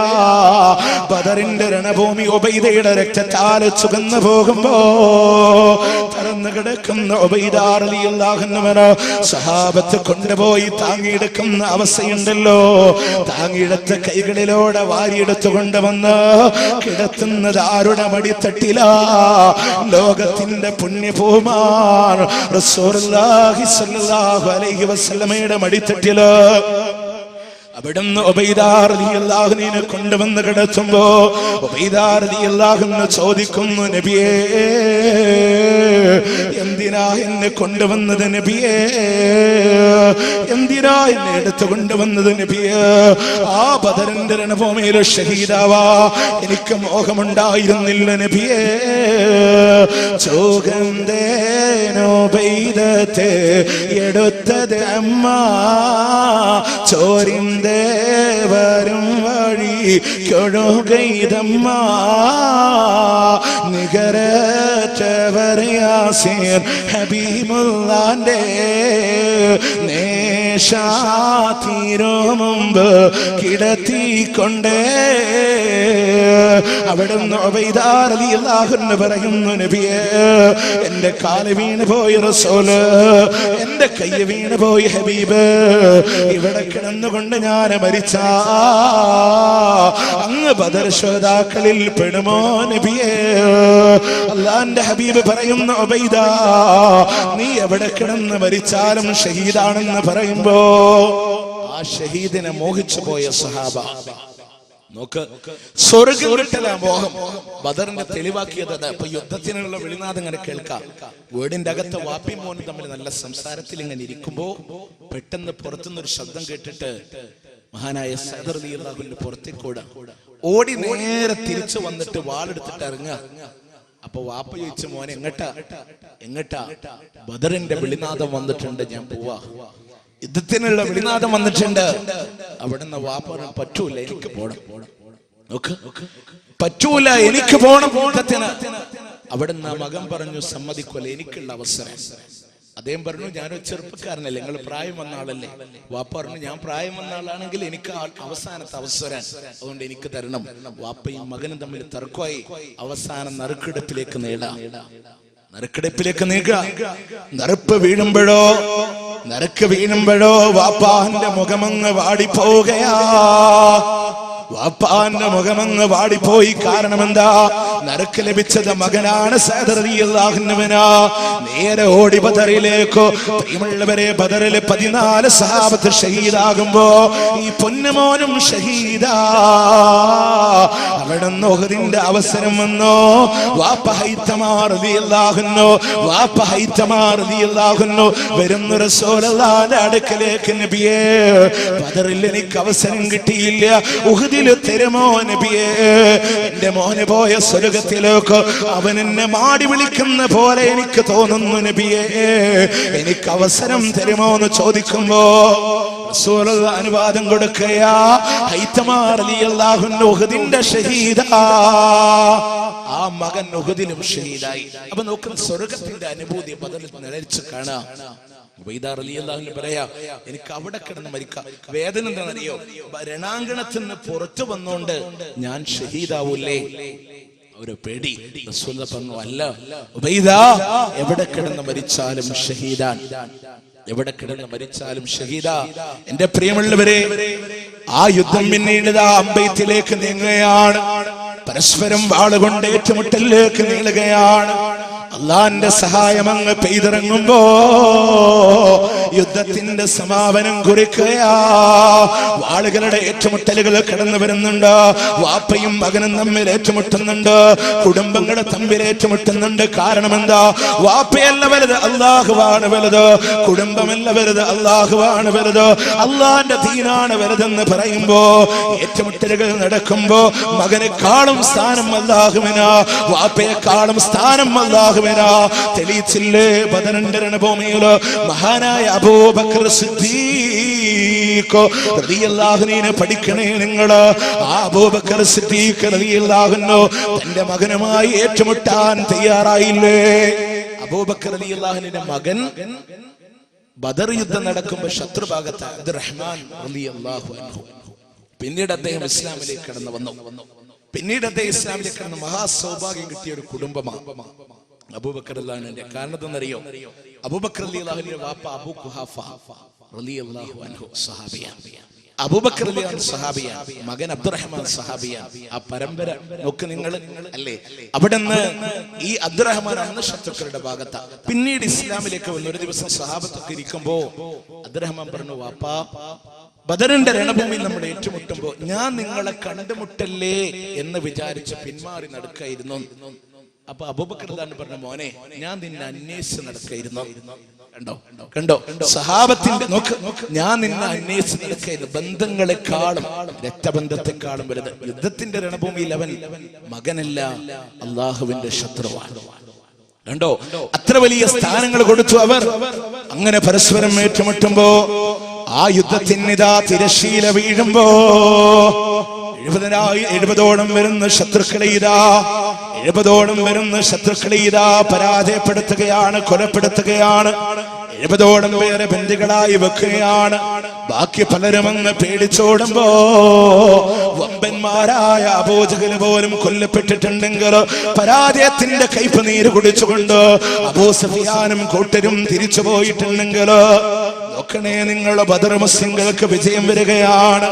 ആ റമദാനിന്റെ 17 ചരിത്രത്തിന്റെ വെന്നിക്കൊടി പാറിക്കുമ്പോ അങ്ങിതാ സത്യത്തിന് വേണ്ടിയുള്ള പോരാട്ടമാണ് ബദറെങ്കിലോ, ധർമ്മത്തിന് വേണ്ടിയുള്ള പോരാട്ടമാണ് ബദറെങ്കിലോ, സത്യാസത്യ വിവേചനത്തിന്റെ യുദ്ധമാണ് ബദറെങ്കിലോ, നീതിക്ക് വേണ്ടി പോരാടി യുദ്ധമാണ് ബദറെങ്കിലോ, സത്യത്തിന്റെ പടകാഹളം മുടക്കി യുദ്ധമാണ് ബദറെങ്കിലോ, അത് ധീരന്മാരുടെ ചരിത്രമാണെങ്കിലോ, അത് വീരന്മാരുടെ ചരിത്രമാണെങ്കിലോ, അത് നിലനിൽപ്പിന്റെ നിലനിൽപ്പ് അള്ളാന്റെ ദീനിന്റെ നിലനിൽപ്പിന് വേണ്ടിയുള്ള യുദ്ധമാ. അതിനു വേണ്ടിയിട്ടാ ബദർ നടക്കുന്നത്. ഇനിയോ നിങ്ങൾ ആലോചിച്ചു നോക്കാ, ബദറിലൂടെ കൊല്ലപ്പെട്ടവർ കഴിഞ്ഞു. 70ഓളം പേരെ ബന്ദികളായി കൊണ്ടുവരികയാണ്. ഈ 70 പേരിന് എന്ത് ചെയ്യും? അതിലടുത്ത ചർച്ച നടക്കാം. ആ ചർച്ച നിങ്ങൾ ആലോചിച്ചു. ഈ 70 പേരെ ചർച്ച നടന്നപ്പോ ഉമർ റളിയല്ലാഹു അൻഹു പറഞ്ഞു, അവർ കുഫറിന്റെ പക്ഷക്കാരൻ, അവര് നമ്മുടെ കുടുംബല്ലേ, ഖുറൈശികളല്ലേ, മക്കക്കാരല്ലേ, അങ്ങനൊക്കെ ചർച്ച വരുന്നുണ്ട്. അതിനിടെ ഉമർ തന്നെ പറഞ്ഞു, ഇവിടെ ഖുറൈശിയില്ല, കുടുംബമില്ല, അവർ കുഫറിന്റെ ആളുകളാണ്, അവരെ കൊന്നുകളയണം. അവിടെ നിന്ന് പല അഭിപ്രായങ്ങളും വന്നു. അവിടെ നോക്ക് നിങ്ങൾ, അവരിൽ നിന്ന് ഫിദിയ വാങ്ങിയിട്ട്, അതായത് എഴുത്തും വായനയും പഠിപ്പിച്ചാൽ അവരെ മോചിപ്പിക്കാം. അങ്ങനെ ഒരു തീരുമാനത്തിലേക്ക് എഴുത്തിനും വായനയ്ക്കും പ്രാധാന്യം കൊടുത്ത ഇസ്ലാം. നോക്ക്, നിങ്ങൾ പഠിക്കാനുള്ള ഒരു പ്രചോദനം കൊടുത്തു ഇസ്ലാം. എഴുത്ത് പഠിക്കണ്ടേ? വേണം. വായന വേണ്ടേ? വേണം. നമ്മളിന്ന് പറയും സ്കൂൾ വിദ്യാഭ്യാസം, മതവിദ്യാഭ്യാസം. എന്ന ഇസ്ലാം വേണ്ടിയത് എങ്ങനെയെന്നറിയോ? രണ്ടും കൂടെ സമന്വയിപ്പിച്ചിട്ടാ. നോക്ക്, ഭൗതിക വിദ്യാഭ്യാസത്തിലൂടെ എത്തിച്ചേരുന്നത് എവിടെയാ? പഠിച്ചവനിലേക്ക് ഇല്ലേ? ബയോളജി പഠിക്കുമ്പോ, ജിയോഗ്രഫിക്കൽ തിയറി പഠിക്കുമ്പോ അള്ളാന്റെ ഖുർആൻ പറഞ്ഞത് എങ്ങനെയാ? അഫലാ യൻദുറൂന ഇലൽ ഇബിലി കൈഫ ഖുലിഖത് وإلى السماء كيف رفعت وإلى الجبال كيف نصبت وإلى الأرض كيف سطحت. ആകാശഭൂമികളുടെ സെറ്റപ്പിലോ ഒട്ടകത്തിന്റെ സെറ്റപ്പിലോ ആകാശങ്ങളെ ഉയർത്തി വെച്ചതിലോ എന്റെ പ്രിയമുള്ളവരെ ഓസോൺ ലെയറുകളുടെ സംവിധാനമുണ്ടല്ലോ. ഓവൽ ഷേപ്പുള്ള ഭൂമി മനുഷ്യന്റെ ബുദ്ധിമണ്ഡലങ്ങളിലൂടെ ചിന്തിക്കുമ്പോ അതിന് പരന്നതായി തോന്നുമാർ പർവ്വതങ്ങളെ ഭൂമിയുടെ ആണികളായി പടച്ച നമ്പരാനെ വെച്ചപ്പോ ഇത് പഠിക്കുന്നതിലൂടെ എത്തുന്ന സെട്ടാവും പടച്ചോനിലേക്ക് എത്തിച്ചേരാൻ അല്ലേ? ഇന്ന് രണ്ടിനും വേറിട്ട് പ്രാധാന്യം കൊടുത്ത് രണ്ടിനും നമുക്ക് വേണം പ്രിയമുള്ളവരെ, അല്ലേ? സ്കൂൾ വിദ്യയില്ലെങ്കിൽ എന്തൊരു കഷ്ടമാ, അത് മാത്രമേ ഉള്ളെങ്കിലെന്നും നഷ്ടമാ. ഭൗതിക വിദ്യാവാഹനം കൊള്ളാമെടോ, ആത്മീയ വിദ്യയാണതിന്റെ ബ്രേക്കടോ. അൽമവാഹിബുൽ ജലിയയിലെ താഴെ പറഞ്ഞതാ, സ്കൂൾ വിദ്യ ഇല്ലെങ്കിലും ഒരു കഷ്ട, അത് മാത്രമേ ഉള്ളൂ എങ്കിൽ എന്നും നഷ്ടാണ്. പിന്നെ ഒരിക്കലും അവൻ രക്ഷപ്പെടില്ല. ഭൗതിക വിദ്യ വാഹനം കൊള്ളാം, പക്ഷേ ആത്മീയ വിദ്യയാണ് അതിന്റെ ബ്രേക്ക്. അതിനെ നിയന്ത്രിക്കാൻ കഴിയുന്നത് ആത്മീയ വിദ്യാഭ്യാസം. അതുകൊണ്ട് രണ്ട് വിദ്യാഭ്യാസം നേടാ. എഴുത്തിനും വായനക്കും പ്രചോദനം കൊടുക്കുക. 10 സ്വഹാബത്തിന് എഴുത്തും വായനയും പഠിപ്പിച്ചാൽ ഒരാളെ മോചിപ്പിക്കാമെന്ന മോചന ദ്രവ്യം. എന്നാൽ ഇനി ബദറിൽ ഏറ്റവും ഗൗരവമേറിയ ആദർശത്തിലേക്ക് നമ്മൾ വരുന്നത്. എന്തിന് ബദർ നടത്തുന്നത്? ഇന്ന് ആ ബദരീങ്ങളെ കാണുന്നത് എന്താണെന്നറിയോ? ആ ബദരീങ്ങളോട് ചോദിക്കാം, എന്തിനും ഏതിനും സഹായം തേടാ. ആരോടാ? ബദരീങ്ങളോട്. ഒന്ന് കാല് തെറ്റി വീഴാൻ പോയ എന്റെ ബദരീങ്ങളെ എന്ന് വിളിക്കുന്നവരായി നമ്മൾ മാറി. ഇല്ലേ? 2 വയസ്സായ കുട്ടിയുള്ള വാപ്പ വീട്ടിൽ ഇങ്ങനെ കടന്നു വരുമ്പോ കുട്ടി മൂത്രമൊഴിച്ചതിൽ അറിയാതെ ചവിട്ടിയാൽ അങ്ങനെ അതേ കുഞ്ഞ് വീടിന്റെ ടെറസിന് താഴെ വീണാൽ എന്റെ ബദരീങ്ങളെ എന്ന് വിളിക്കും. അള്ളാഹ്ക്ക് കൊടുത്ത സ്ഥാനം എവിടെ, ബദരീങ്ങൾക്ക് കൊടുത്ത സ്ഥാനം എവിടെ? നമ്മളിങ്ങനെ ബദരീങ്ങളെ വിളിക്കുന്ന ബദരീങ്ങൾ ആരാ നമുക്കറിയോ? നമ്മുടെ 2008 ജനുവരി 31 ഫെബ്രുവരി 1, 2, 3 തീയതികളിലാണ് നമ്മുടെ ചങ്ങരംകുളം സംസ്ഥാന സമ്മേളനം നടന്നത്. അതിന്റെ ദേവസ്കോഡുമായി ഇവിടെ അയിലക്കാട് എന്ന് പറയുന്ന സ്ഥലത്ത് പോയപ്പോ ഒരു വീട്ടില് ഒരു വല്യം പറഞ്ഞു, നിങ്ങൾ ബദരീങ്ങളെ തൊട്ട് കളിക്കേണ്ടത് വലിയൊരാളാണ്. അപ്പൊ അവരുടെ വിചാരം ബദരീങ്ങൾ പറഞ്ഞ വലിയ ഒരാളാണ് എന്നൊരു കൺസെപ്റ്റാണ്. അത് എത്ര പേരുണ്ടെന്ന് പോലും ഇവിടെ സമുദായത്തിന് അറിഞ്ഞുകൂടാ. നമുക്ക് എന്തിനും വിളിക്കുക അവരോട് തേടുക, അവരെ ഇടനിലക്കാരാക്കി, അതല്ലെങ്കിൽ അവരോട് നേരിട്ട് പ്രാർത്ഥിക്കുന്ന ഒരു അവസ്ഥ സമുദായത്തിലൂടെ കാണുന്നുണ്ട്. ഇല്ല പ്രിയമുള്ളവരെ, ഇബ്ലീസ് കോസിനെ കാട്ടിടും നേരം ലഹീനവനാട്ടുവാൻ ബദരീങ്ങളാൽ തുണറബ്ബനാ. മരണത്തിന് നേരത്തെ ഇബ്ലീസ് കോസിനെ കാണിക്കുമ്പോ ബദരീങ്ങളാലെ കാക്കണേ അല്ലാഹ്. ഇടനിലക്കാരാക്കി തേടുന്നവരോട്, എന്റെ ബദരീങ്ങളെ എന്ന് പറഞ്ഞ് വിളിക്കുന്ന ആളുകളോട്, ബദരീങ്ങളെ സഹായിക്കണേ എന്ന് പറയുന്നവരോട്, ബദരീങ്ങളെ കാക്കണേ എന്ന് പറയുന്ന ആളുകളോട്, എന്തിനാ ബദരീങ്ങളെ യുദ്ധം ചെയ്തതെന്ന് മറന്നുപോയോ? ബദറിന്റെ ആദർശങ്ങളെ നിങ്ങൾ മറന്നുപോയോ?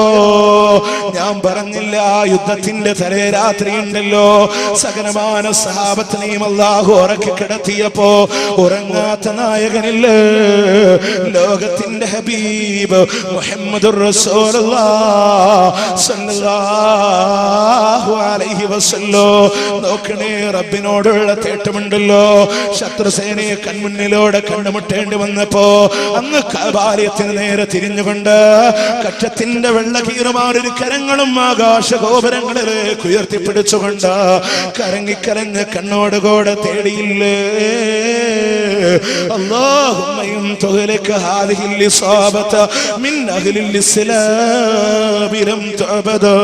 നാദാ, ഈ ചെറുസംഘത്തെ എങ്ങാനും നീ നശിപ്പിക്കുകയാണെങ്കിൽ നിന്നെ മാത്രം ആരാധിക്കാൻ റബ്ബേ ആരുമാരും ബാക്കിയുണ്ടാവില്ലല്ലോ അല്ലാ, ആരുമാരും ബാക്കിയുണ്ടാവില്ലല്ലോ അല്ലാ. ആ റസൂലുള്ളാഹിന്റെ തേട്ടം കണ്ടോ, ആ പ്രവാചകന്റെ പ്രാർത്ഥന കണ്ടോ? നാദാ, ഈ ചെറുസംഘത്തെ എങ്ങാനും നീ നശിപ്പിക്കുകയാണെങ്കിൽ അല്ലാ നിന്നെ മാത്രം ആരാധിക്കാൻ ആരുമാരും ബാക്കിയുണ്ടാവില്ലല്ലോ അല്ലാ. ബദർ അരങ്ങേറിയത് എന്തിനാ? ലാ ഇലാഹ ഇല്ലല്ലാഹ്ക്ക് വേണ്ടിയിട്ടാ, തൗഹീദിന്റെ നിലനിൽപ്പിന് വേണ്ടിയിട്ടാ. എന്റെ പ്രിയമുള്ളവരെ, സാമാന്യ ഒരു കോമൺ സെൻസ് കൊണ്ട് ചിന്തിച്ചുകൂടെ നിങ്ങൾക്ക്? 8-ാം അധ്യായത്തിന്റെ 9-ാമത്തെ വചനത്തില് ആ ബദരീങ്ങളുടെ പ്രാർത്ഥന ഇതാ. അല്ലാഹുവിന്റെ ഖുർആൻ കൊടുത്തില്ലേ, ഇത് തസ്തഈസൂന റബ്ബഹും. അവർ തങ്ങളുടെ റബ്ബിനോട് തേടിയപ്പോ, അവർ തങ്ങളുടെ റബ്ബിനോട് ഇസ്തിയാസ ചെയ്തപ്പോ, എന്റെ പ്രിയമുള്ളവരെ, നമുക്ക് തേടാനുള്ളത് ആരോടാ? അല്ലാഹുവിനോടാണ് എന്നുണ്ടെങ്കിൽ ആ തൗഹീദിന് വേണ്ടിയിട്ടാ ബദരീങ്ങൾ അടരാടിയതെങ്കിൽ, ആ തൗഹീദിന് വേണ്ടിയിട്ടാ ബദരീങ്ങളെ ജീവൻ കൊടുത്തതെങ്കിൽ, ആ തൗഹീദിന് വേണ്ടിയിട്ട് അവരുടെ കൈയും കാലം അവർ വലിച്ചെറിഞ്ഞതെങ്കിൽ, ആ തൗഹീദിന് വേണ്ടിയിട്ട് അവരുടെ രക്തം ചീന്തിയെറിയുന്നുണ്ടെങ്കിൽ, ആ ബദരീങ്ങളോട് നിങ്ങൾക്ക് സ്നേഹമുണ്ടോ? ആ ബദരീങ്ങളോട് മനസ്സിന്റെ കോടുകളിൽ നിങ്ങൾക്ക് സ്നേഹമുണ്ടോ? എങ്കിൽ അവരോട് തേടാനല്ല, അവര് പഠിപ്പിച്ച റബ്ബില്ലേ, അവര് പഠിപ്പിച്ച നായകനില്ലേ, അവര് പഠിപ്പിച്ച സാക്ഷാൽ മലിക്കുൽ ജബ്ബാറായ തമ്പുരാനില്ല. ആ നാഥന്റെ മുന്നിലേക്ക് കരങ്ങളെ നീട്ടിക്കോ, ആ നാഥനോട് നിന്റെ സങ്കടങ്ങൾ പറഞ്ഞോ. എന്റെ പ്രിയമുള്ളവരെ, ബദരീങ്ങളുടെ നേതാവ് നബിയുനാ മുഹമ്മദുർ റസൂലുള്ളാഹി സ്വല്ലല്ലാഹു അലൈഹി വസല്ലമ പോലും ബദറിന്റെ രണഭൂമിയിൽ തേടിയത് റബ്ബിനോടാണെങ്കിൽ ആ റബ്ബിനോട് തേടിക്കോ. സഹാബത്ത് നബിയോടല്ല തേടിയത്. എന്റെ പ്രിയമുള്ളവർ, ലക്ഷക്കണക്കായ നബിമാര് കടന്നുപോയില്ല. ആദം, ഇദ്രീസ്, മനോഹര, ഹൂദും, നബി സാലിഹ്, യഹ്യാ എന്ന് പറഞ്ഞ് കടന്നുപോയ പ്രവാചകന്മാരില്ല, ലക്ഷക്കണക്കായ പ്രവാചകന്മാരിൽ ഒരു നബിയോട് പോലും തേടിയിട്ടില്ല. മരിച്ചെല്ലാം റബ്ബിനോടാണെങ്കിൽ ആ ബദരീങ്ങളുടെ പാത പോരെ. എന്റെ പ്രിയമുള്ളവര്, ആ ബദരീങ്ങളോട് സ്നേഹം വെച്ചോടെ അവർ തേടിയ പോലെ റബ്ബിനോട് തേടിക്കോ. പടച്ചോനോട് തേടാൻ തയ്യാറാവണം. അവിടെ ഒരു കാര്യം കൂടെ നമ്മൾ മനസ്സിലാക്കേണ്ടതുണ്ട്. അവിടെ മുസ്ലിങ്ങൾ ഏറ്റുമുട്ടിയ മക്കാ മുസ്ലിക്കുകളോ ആരോടാ തേടിയത്? പടച്ചോനോട്. അബൂജഹൽ തേടിയില്ലേ? ഇല്ലേ? നിങ്ങൾ മോയിൻകുട്ടി വൈദ്യരുടെ ഓയം കരുവാരക്കൊണ്ട് വിശദീകരണം എഴുതിയ മോയിൻകുട്ടി വൈദ്യരുടെ ബദർ പടപ്പാട്ടുണ്ട്. അതിൽ പറഞ്ഞില്ല ഉടയോനെ ഹാദൽ ബൈത്തുടെ നായകനെ എന്ന് പറഞ്ഞിട്ട് അബൂജഹൽ തേടി പടച്ചോനെ ഈ കഅബാലയത്തിന്റെ നാഥ എന്ന് പറഞ്ഞ് തേടി ആരെ? അബൂജഹലെ. അപ്പൊ നിങ്ങൾ ആലോചിച്ചു, അവർക്ക് അള്ളാഹുൽ വിശ്വാസമുണ്ട്. പക്ഷെ എന്താ പ്രശ്നം അറിയും? പടച്ചോനെ മാത്രമാക്കുന്നില്ല പ്രശ്നം. അപ്പൊ അള്ളാഹുൽ വിശ്വാസല്ലേ. മുഹമ്മദ് നബിയുടെ വാപ്പാന്റെ പേരെന്താ? അബ്ദുള്ള.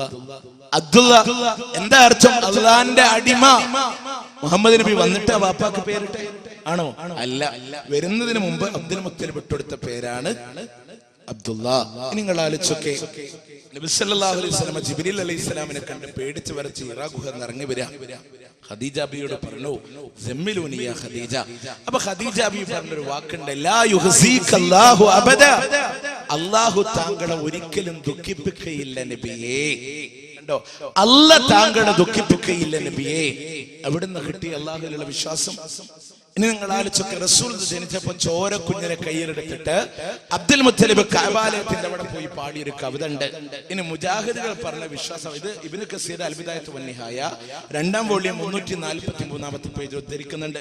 ഇനി മുജാഹിദുകാർ പറഞ്ഞ വിശ്വാസാവാത്ത സമസ്തക്കാർക്ക് ഷറഫ് ലനാ മൗലിദിലുണ്ട് ഈ കവിത. എന്തെന്നറിയോ? ആ ചോര കുഞ്ഞിനെ കയ്യിലെടുത്ത കഅബാലയത്തിന്റെ അവിടെ പോയി അബ്ദുൽ മുത്തലിബ് പാടുക, അൽഹംദുലില്ലാഹില്ലദീ അഅതാനി ഹദൽ ഉലമാ തയ്യിബൽ അർദാനി. ഇത്രയും നല്ല സന്താനത്തെ എനിക്ക് തന്ന അല്ലാഹ്, നിനക്കാണ് സർവസ്തുതിയുമെന്നാണ്. ഇത്രയും നല്ല സന്താനത്തെ എനിക്ക് തന്ന പടച്ചോനെ, നിനക്കാണ് സർവസ്തുതിയും. അള്ളാഹുവിൽ സ്തുതികൾ അർപ്പിക്കാൻ മാത്രമുള്ള വിശ്വാസം എവിടെന്നാ അബ്ദുൽ മുത്തലിബിന് കിട്ടിയേ? അപ്പൊ അവർ അള്ളാഹുവിൽ വിശ്വസിച്ചു. പിന്നെന്താ അവരുടെ പ്രത്യേകത? അവർ അല്ലാത്തവരോട് തേടുമ്പോ അവർ പറയും, എന്തിനാ ലാത്തോടും ഉസ്സയോടും മനോത്തോടൊക്കെ ആരാധിക്കുന്ന? എന്തിനാ? ഞങ്ങളെ കൂടുതലായിട്ട് പടച്ചോനിക്ക് അടുപ്പിക്കാൻ വേണ്ടിയിട്ടാ. അല്ലേ? സൂറത്ത് യൂനുസിന്റെ 18-ാമത്തെ ആയത്ത് പറഞ്ഞു, ഹൗലാഇ ശുഫഹാഉനാ ഇൻദല്ലാഹ്. ഇവർ ഞങ്ങൾക്ക് വേണ്ടി അല്ലാഹുവിന്റെ അടുക്കൽ റെക്കമെൻഡ് പറയാൻ വേണ്ടിയിട്ടാണ്. ഇവർക്ക് സ്വന്തമായിട്ടൊരു കഴിവുണ്ടെന്ന് വിചാരിച്ചിട്ടൊന്നും അല്ല. അപ്പൊ നമുക്ക് ആ ഒരു വിശ്വാസം ശരിയല്ല. അവർക്കെതിരെയാ ബദരീങ്ങൾ ഏറ്റുമുട്ടിയിട്ടുള്ളത്. ഇനി നമ്മുടെ സമുദായം എന്തിന് ഇപ്പൊ നിബന്ധനത്തിലൊക്കെ ദുഫുമുട്ടാണെങ്കിലും അല്ലേ ഒക്കെ തേടുന്ന അവരോട് തന്നെ. ഇപ്പൊ പ്രശസ്തമായ അറബനപ്പാട്ട് എന്താണെന്നറിയോ? ഞങ്ങൾക്ക് മുത്തനബിയോരെ തോഴരിൽ ബഹുമാനപ്പെട്ട ബദരീങ്ങളെ അല്ലാഹ് മുന്തിയ ദുഃഖത്തിൽ നിന്നെ കരകയറ്റി തന്നിടണം ശുഹദാക്കളെ. ബദരീങ്ങളെ എന്നെ സഹായിക്കണേ എന്ന് തേടുമ്പോ, എന്നെ കാത്തിരണേ എന്ന് തേടുമ്പോ, എന്റെ പ്രിയമുള്ളവരെ, ആ ബദരീങ്ങളുടെ ആദർശത്തിനെതിരല്ലേ എന്തുകൊണ്ടാ സമുദായത്തിന് ഇങ്ങനെ പരാജയമുണ്ടായത് എന്നറിയോ? ഇവിടെ ഇതാ ഒന്നാമത്തെ മനുഷ്യനായി കടന്നു വന്ന അബുൽ ബശർ ആദം അലൈഹിസ്സലാം. അദ്ദേഹത്തിന്റെ മക്കളൊക്കെ തൗഹീദിലോട് ജീവിച്ചവനാണ്. എന്നാൽ ഇതാ പിൽക്കാലഘട്ടത്തിലോട് ഒന്നാമത്തെ മുർസലായി കടന്നു വന്നത് ആരാണെന്നറിയോ? നൂഹ് അലൈഹിസ്സലാത്തു വസ്സലാം ആണെങ്കിലോ, നൂഹ് അലൈഹിസ്സലാം എന്നുകൊണ്ട് ആ ജനങ്ങളോട് പറയുകയാണ്, വലഖദ് അർസൽനാ നൂഹൻ ഇലാ ഖൗമി ഖാല യാ ഖൗമി അബ്ദുല്ലാഹ് മാ ലക്കും മിൻ ഇലാഹിൻ ഗൈറു അഫലാ തത്തഖൂൻ. 23-ാം അധ്യായത്തിന്റെ 23-ാമത്തെ വചനമാണ്. ജനങ്ങളെ, ഏകനായ ദൈവത്തെ നിങ്ങൾ ആരാധിക്കണമെന്ന് പറയുമ്പോ, അവനില്ലാതെ നിങ്ങൾക്ക് ആരാധനമില്ല എന്ന് പറയുമ്പോ, ആ ജനങ്ങൾ പറഞ്ഞതെന്താണെന്നറിയോ? ലാ തദറുന്ന വദ്ദം വലാ സുവാ. നിങ്ങൾ വദ്ദിനെയോ സുവായിനെയോ യൗക്കിനെയോ യൗസിനെയോ നസ്റിനെയോ നിങ്ങൾ ഒഴിവാക്കാൻ പാടില്ല. ആരാണ് വദ്ദ് സുവാ എന്നറിയോ നിങ്ങൾക്ക്? അവർക്കിടയിലൂടെ ജീവിച്ച വെച്ച സ്വാലികളാണെങ്കിൽ എന്റെ പ്രിയമുള്ളവരെ, അതാണ് സമുദായത്തിന്റെ പ്രശ്നമുണ്ടായതോ. പിന്നീട് ചില ആളുകൾ തൗഹീദ് സ്വീകരിക്കുന്നു, ബാക്കിയുള്ള ആളുകളെ അല്ലാഹു മുക്കി നശിപ്പിക്കുകയാണ്. 23-ാം അധ്യായത്തിന്റെ 27-ാമത്തെ വചനത്തിലൂടെ കാണാം, ചില്ലറ ആളുകൾ, തൗഹീദിന്റെ ആളുകള് ലോകത്തിന്റെ ദിക്കുകളിലൂടെ വ്യാപിക്കാൻ തുടങ്ങുമ്പോ പിൽക്കാലഘട്ടത്തിലൂടെ ശിർക്ക് വരികയാണ്. അടുത്ത മുർസല വരുന്നു, തൗഹീദ് പറയുന്നു, പിന്നെയും ശിർക്കിലേക്ക് കടന്നു വരികയാണ്. എത്രത്തോളം എന്നറിയോ? അവിടുന്ന് മക്കയുടെ നായകൻ മുഹമ്മദുർ റസൂലുള്ളാഹി സ്വല്ലല്ലാഹു അലൈഹി വസല്ലം കടന്നു വരുമ്പോ നോക്കണേ, നിങ്ങൾ ആരാധിച്ചിരുന്നത് ആരെയാണെന്നറിയോ? തൗഹീദിന് വേണ്ടി പടപൊരുതിയ, നോക്കണേ, നിങ്ങളുടെ വിഗ്രഹങ്ങളെ പോലും തകർത്തെറിഞ്ഞു പോയ ഇബ്രാഹിം അലൈഹിസ്സലാം ഉണ്ടല്ലോ. ആ ഇബ്രാഹിം നബിയുടെ വിഗ്രഹം പോലും നാട്ടിവെച്ച നാടാണെന്ന് മക്ക എന്നുണ്ടെങ്കിൽ അല്ലാഹുവിന്റെ ഹബീബ് എന്ന് തൗഹീദ് പറയുമ്പോ പ്രധാനമായി ആരാധിച്ചിരുന്ന അവര് പറയും, ആരാ ലാത്ത് എന്നറിയോ? ആരാ ഉസ്സ എന്നറിയോ? ഇബ്നു ഹജറുൽ അസ്കലാനി ഫതുൽ ബാരിയിലൂടെ രേഖപ്പെടുത്തുകയാണ്, ഹജ്ജിന് വരുന്ന ആളുകൾക്ക് പായസം വിളമ്പിക്കൊടുത്തിരുന്ന സ്വാലിഹായ മനുഷ്യനായിരുന്നു ലാത്ത.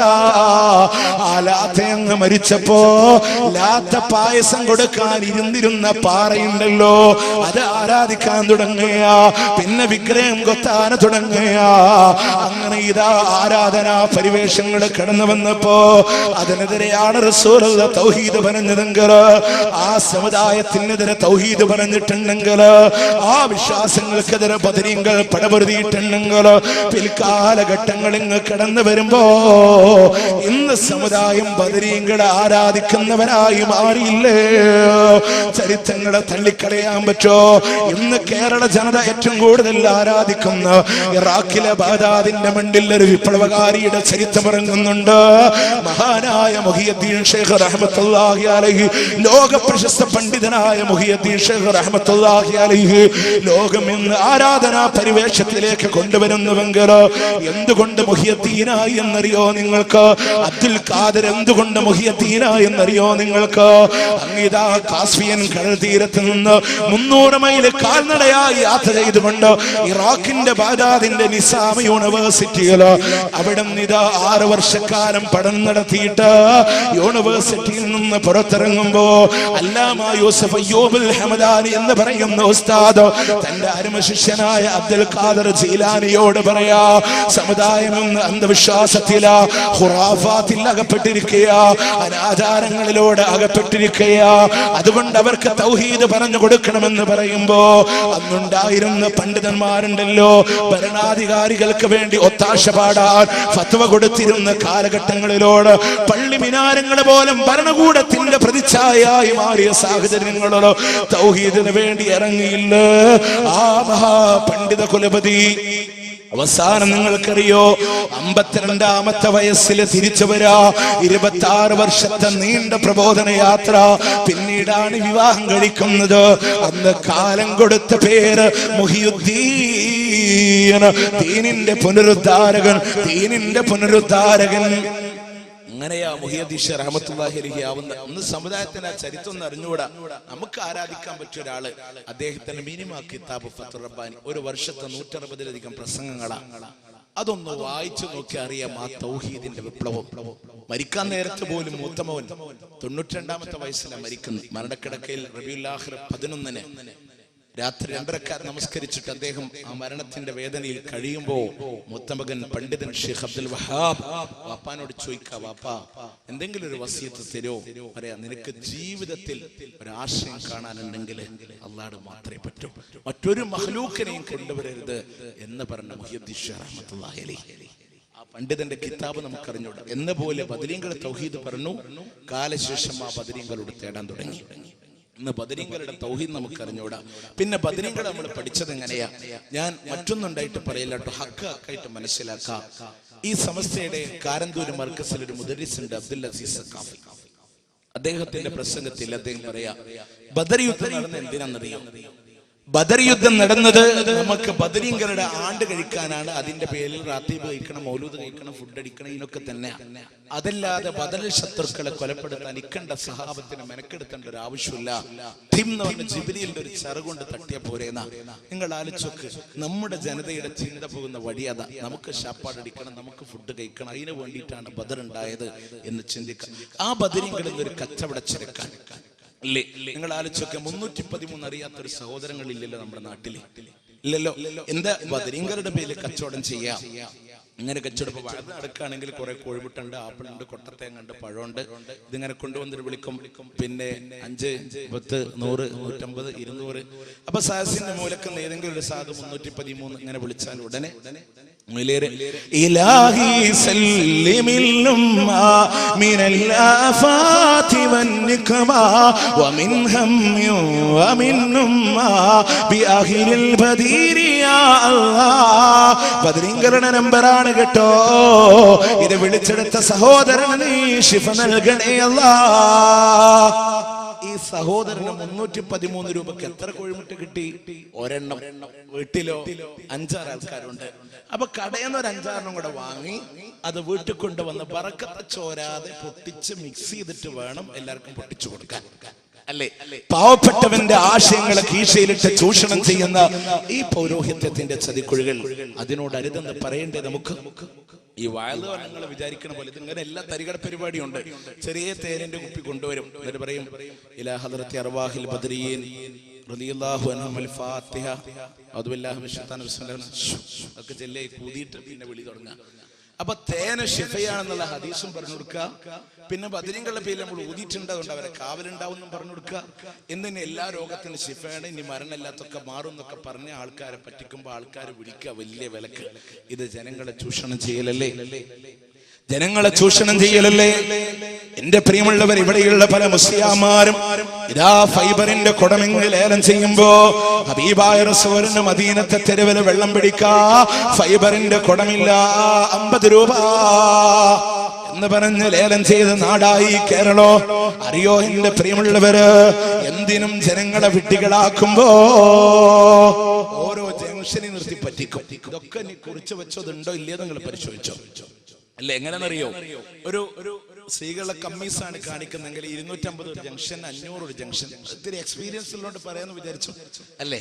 ഈ ജംഗ്ഷൻ ഇങ്ങനെ ഇപ്പോ കഥാപ്രസംഗം ആണെങ്കിൽ 250 കമ്മീസ് ഇങ്ങനെ കാണിക്കും. അപ്പൊ ഏതെങ്കിലും ഒരു സ്ത്രീകളുടെ ഭാഗത്തേക്ക് വിളിച്ചു പറയാൻ ഒരാൾ നിർത്തിയിട്ടുണ്ടാവും. അയാൾ വേണം അവിടുന്ന് ഉള്ളിന്റെ ഉള്ളിൽ ഒത്തുമോ, അതുകൊണ്ട് വീടിന്റെ അകത്ത് ഇരിക്കാന്നൊന്നും വിചാരിക്കണ്ട, ഗ്രൗണ്ടിലുണ്ട്. അപ്പൊ അതിനൊക്കെ വരാം. കാരണം അരയും വേണം, കാതാപരം വേണം, കമ്മൽ വേണം, പാസനം വേണം. അതിന് പെണ്ണ് ഉള്ളിന്റെ ഉള്ളിൽ ഇരുന്നാൽ പോരാ, വാതിന്റെ മജ്ലിസിൽ വേണം, അല്ലേ? ഒരു കയ്യിൽ നിങ്ങൾ നോക്ക, നട്ടുച്ചക്ക് അള്ളാന്റെ പള്ളി കയറി ജുമാ ഖുത്ബക്ക് വന്ന ഫിത്ന, ഒരു കയ്യിൽ മടക്കി പിടിച്ച പായും മറുകയിൽ ലൊക്കത്തെ വെച്ച കുഞ്ഞുമായി പാതിരാത്രി 12 മണിക്ക് 1 മണിക്ക് പാതിരാവാദനം വന്നാൽ അത് ഫിത്നയല്ല. കാരണം എന്താ? അവരുടെ അരയാഭരണം വേണം, മാല വേണം, പാദസ്വരം വേണം. എന്നിട്ട് ഉസ്താദ് അങ്ങനെ ലേലം വിളിക്കാപ്പ ഏറ്റു പറയാൻ അപ്പുറത്ത് ഒരാൾ നിർത്തും. എന്നിട്ട് ഇങ്ങനെ വിളിക്കുക. അന്ന് ചില ഉസ്താദ്മാരെ വാതിലൊക്കെ പോകുമ്പോ പെണ്ണുങ്ങളുടെ ഭർത്താക്കന്മാർ അനുവാദം ചോദിച്ചാൽ ഭർത്താക്കന്മാര് വാതിലൊക്കെ പോയിക്കോ, കുഴപ്പമില്ല, പക്ഷെ ആ വളയും മാല കൂരിച്ചിട്ട് പോയാൽ മതി. അങ്ങനത്തെ ഒരു അവസ്ഥ ഒന്ന് കേരളത്തിൽ സംജാതായിരിക്കാം. കാരണം ഇതിങ്ങനെ പിരിച്ചുകൊണ്ട് പോവാ. അപ്പൊ നിങ്ങൾ ആലോചിച്ചൊക്കെ ഇങ്ങനെ വിളിച്ചു പറയാം. അപ്പൊ കമ്മീസ് ഇങ്ങനെ കാണിച്ച ഒരു 250, അപ്പൊ 1-3 സ്വലാത്ത് എല്ലാവരും ബൈത്ത് പാടാ. കഥാപ്രസംഗമാണെങ്കിൽ പാട്ട് തന്നെ പാടിക്കൊടുക്കും. ഒരു 250 ഒരു സ്ത്രീ ഇങ്ങനെ കമ്മീസ് കാണിച്ചിട്ട് അപ്പൊ ഒരു സ്ത്രീ വിളിക്കാണ് 500 രൂപ. ഉടനെ സുന്ദരിയാം ബീവി സുലൈഖ മിസ്ർ ഭരിക്കും പരാജന്റെ സുന്ദരമാം കൊട്ടാരത്തില് സുഖിച്ച് വസിച്ചിടും നാൾ 500 രൂപ. പിന്നെ അടുത്ത ആൾ 750. എത്ര തരികട നടന്നിട്ടുണ്ട് ഇതിന്റെ പേര്, ഇല്ലേ? എന്റെ പ്രിയമുള്ളവരെ, ഖുർആനിന്റെ ആയത്തിന്റെ നമ്പറാണെന്ന് പറഞ്ഞിട്ട് 6666 മേലെ കച്ചവടം ചെയ്ത പുരോഹിതന്മാരുടെ നാടാണ് കേരളമെങ്കിൽ ഒരു വെല്ലുവിളി സ്വരത്തിലൂടെ ഞാൻ നിങ്ങളോട് ചോദിക്കാം. ഈ ശബ്ദം ഇതാ കാസറ്റുകളിലൂടെ കേൾക്കുന്നവരുണ്ടെങ്കിൽ, ബൈലക്സുകളിലൂടെ കേൾക്കുന്നവരുണ്ടെങ്കിൽ, മറഞ്ഞു നിന്ന് കേൾക്കുന്നവരുണ്ടെങ്കിൽ, ഇനി സീഡികളായി ആരുടെയൊക്കെ കൈകളിലൂടെ കിട്ടോ അവിടെയെല്ലാം ഇടിമുഴക്കം പോലെ സൃഷ്ടിക്കട്ടെ. ഈ വാക്ക് നിങ്ങളുടെ കാതുകളിലോട് 6666 ആയത്തെന്ന പേര് പറഞ്ഞുകൊണ്ട്, ഖുർആനിന്റെ ആയത്തിന്റെ നമ്പറാണെന്ന് പറഞ്ഞുകൊണ്ട് ലേലം വിളിച്ച മുസ്ലിയാക്കന്മാരെ, ഖുർആനിൽ കാണിച്ചു തരാ നിങ്ങൾക്ക് പറ്റോ? എവിടെ വേണമെങ്കിലും ഇരുന്ന് തരാ നിങ്ങളുടെ മുമ്പിലോട്, എത്ര മണിക്കൂർ വേണമെങ്കിലും ഇരുന്ന് തരാ, എണ്ണി കാണിച്ചു തരാൻ നിങ്ങൾക്ക് കഴിയുമോ? എന്തിനാ പാവപ്പെട്ടവന്മാരെ ചൂഷണം ചെയ്ത്? എന്തിനാ? ബിസ്മിയുടെ നമ്പറാണെന്ന് പറഞ്ഞിട്ടോ 786 കച്ചവടം ചെയ്ത് നാടല്ലേ ഈ കേരളം.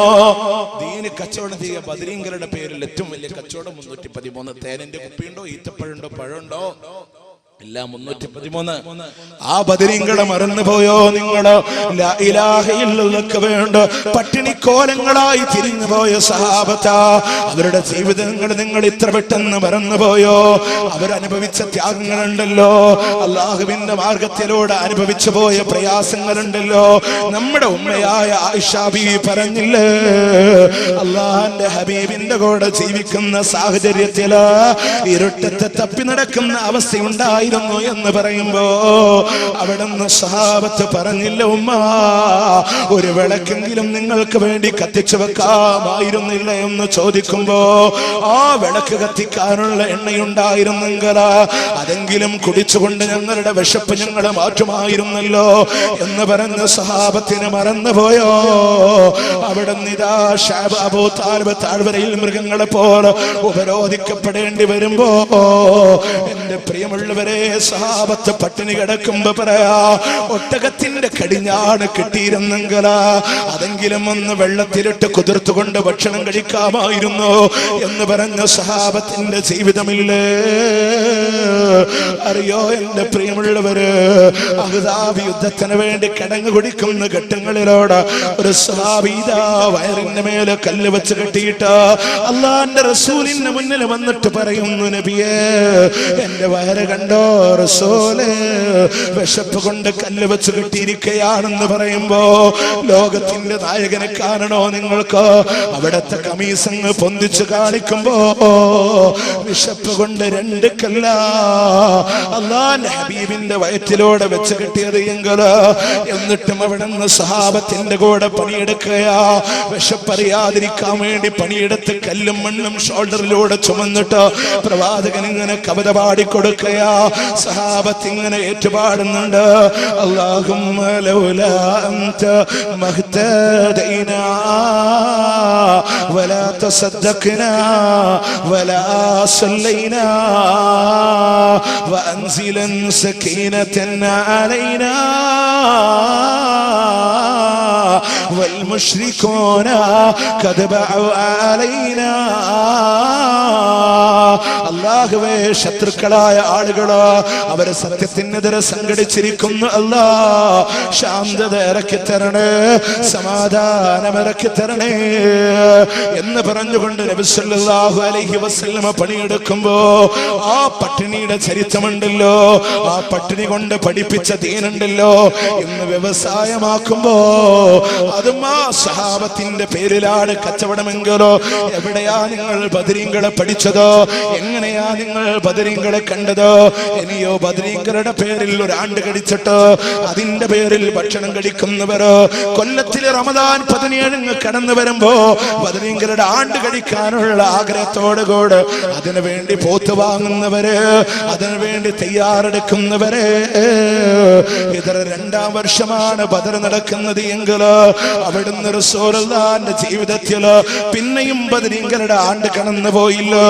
ഒന്നുപോലും പ്രവാചകൻ ആഘോഷിച്ചിട്ടില്ലെങ്കിൽ അവിടുന്ന് പ്രവാചകന്റെ സച്ചരിതരായ സഹാബത്തിൽ അബൂബക്കർ റളിയല്ലാഹു അൻഹു ഭരണം നടത്തുമ്പോ ഖിലാഫത്തിന്റെ കാലഘട്ടത്തിനടക്ക് ഒരു ബദരീങ്ങളുടെ ആണ്ട് പോലും ആഘോഷിച്ചിട്ടില്ലെങ്കിൽ, ഉമർ റളിയല്ലാഹു അൻഹുവിന്റെ ഭരണ കാലഘട്ടത്തിൽ നടന്നിട്ടില്ലെങ്കിൽ, ഉസ്മാൻ റളിയല്ലാഹു അൻഹുവിന്റെ ഖിലാഫത്തിലില്ലെങ്കിൽ, അലി റളിയല്ലാഹു അൻഹുവിന്റെ ഖിലാഫത്തിലില്ലെങ്കിൽ, എവിടെന്നാ നിങ്ങൾക്ക് ബദരീങ്ങളുടെ ആണ്ട് കഴിക്കാൻ തെളിവ് കിട്ടിയത്? റസൂലുള്ള മാതൃക കാണിച്ചോ? ഇല്ല. റസൂലുള്ള മൗനമായിട്ട് അനുവാദം കൊടുത്തോ? ഇല്ല. റസൂലുള്ളാന്റെ മുമ്പിൽ വെച്ച് സഹാബത്ത് ആണ്ട് കഴിക്കുമ്പോ ആയിക്കോട്ടെ എന്ന് മൗനാനുവാദം ഇല്ല. ചെയ്യാൻ വേണ്ടി പറഞ്ഞോ റസൂലുള്ള? ഇല്ല. എങ്കിൽ നമുക്കോ അത് ചെയ്യാൻ അധികാരമില്ല. ഇല്ല. അപ്പൊ ഇതൊക്കെ പറയുമ്പോ ഇതിന്റെ പേരിൽ ആണ്ട് കഴിക്കാൻ തന്നെ മെയിൻ ഫുഡ് ഉണ്ടാക്കല അല്ലേ? നെയ്ച്ചോറും ബീഫും ആണ് ബദരീങ്ങൾക്ക് ഇഷ്ടമുള്ള ഫുഡ് എന്നാണ് സാധാരണക്കാരന്റെ മനസ്സിലൊക്കെ ഉള്ള ചിന്ത. അപ്പൊ റമദാൻ 17 പിന്നിങ്ങനെ ചീരന് കൊടുക്കുക. രാവിലെ പള്ളിയിൽ ബദർ മൗലിദൊക്കെ ചൊല്ലി ഒരു 10-11 മണി നേരത്തൊക്കെ ചില പള്ളിയിൽ അസറിന്റെ നേരത്ത് ചീരന് കൊടുക്കുക. നമ്മുടെ പാവപ്പെട്ട മക്കള് ബക്കറ്റും പാത്രമൊക്കെ പിടിച്ചുകൊണ്ട് ഇങ്ങനെ പള്ളിയുടെ അവിടെ നടയിൽ ഇങ്ങനെ ലൈനായിട്ട് ഇങ്ങനെ നിൽക്കുന്നുണ്ടാവും.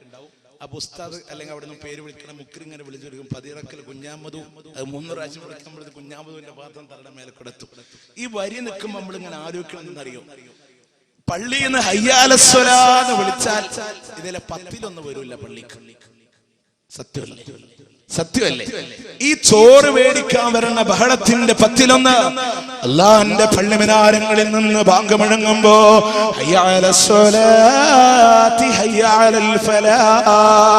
എന്നിങ്ങനെ വിളിനാദം കേൾക്കുമ്പോ അതിനോട് ജവാബ് കൊടുക്കാ. അതിന് പള്ളിയിലേക്ക് വരാൻ കഴിയാത്തവര് നിങ്ങളുടെ വാദപ്രകാരം ബദരീങ്ങളുടെ ആണ്ട് നടത്താൻ പറ്റുമെങ്കിൽ ഈ നിസ്കാരമില്ലാത്തവന് പറ്റോ? അവിടെ തന്നെ തകർന്നില്ലേ? ഫർളിന് ആളില്ല, സുന്നത്തിന് ആളില്ല, ബിദഅത്തിന് മാത്രമേ ആളുള്ളൂ. നബിദിന ഘോഷയാത്രക്ക് നീണ്ടു നിറയാ.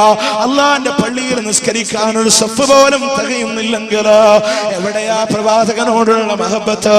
ബദരീങ്ങളുടെ പേര് ചോറ് തിന്നാൻ ആളുണ്ടെങ്കിൽ, ആ ബദരീങ്ങളുടെ ആദർശത്തിന് ആളില്ലെങ്കിൽ എവിടെയാ നിങ്ങളുടെ സുന്നത്ത് ജമാഅത്ത്? അത് സമ്പത്ത് ജമാഅത്തായി മാറിയില്ലേ? എവിടെ ആദർശങ്ങളുണ്ടായി? ചിന്തിക്കേണ്ട ഭാഗല്ലേ? ബദരീങ്ങളോട് സ്നേഹിക്കാൻ നമ്മൾ ചോറ് മേടിക്കാൻ. ഇനി ബദരീങ്ങളുടെ പേരിൽ അന്ന് സ്പെഷ്യൽ ബദർ മൗലിദ്. എന്താ ബദർ മൗലിദ്? എന്താ ബദരീങ്ങളുടെ മേലുള്ള ഈ പ്രകീർത്തനം? എന്താ നമ്മൾ ഇതിങ്ങനെ പാടുക എന്നല്ല, എന്താന്ന് മനസ്സിലാക്കിയിട്ടുണ്ടെന്നവരെ ഇതിൽ രസകരമായ വസ്തു എന്താണെന്നറിയോ? ആ ബദരീങ്ങളുടെ പേരിങ്ങനെ പറയുമ്പോ നിങ്ങൾ ആലോചിക്കണം.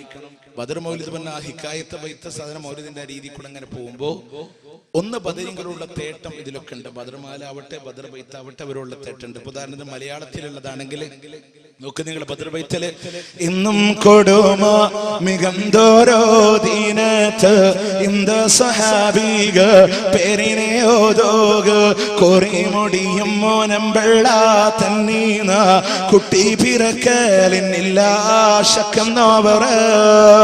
നല്ല പ്രസവേദന കടന്നു വരുമ്പോ ബദരീങ്ങളുടെ പേര് വിളിച്ചോ, കുട്ടി പറക്കുന്നതിൽ സംശയമില്ല. 2006 ജൂലൈ 26 ചന്ദ്രികാ പത്രത്തിന്റെ സപ്ലിമെന്ററിയില് മലയാള മാപ്പിളപ്പാട്ടുകാരൻ ബിയ്യൻകുട്ടി എഴുതാ.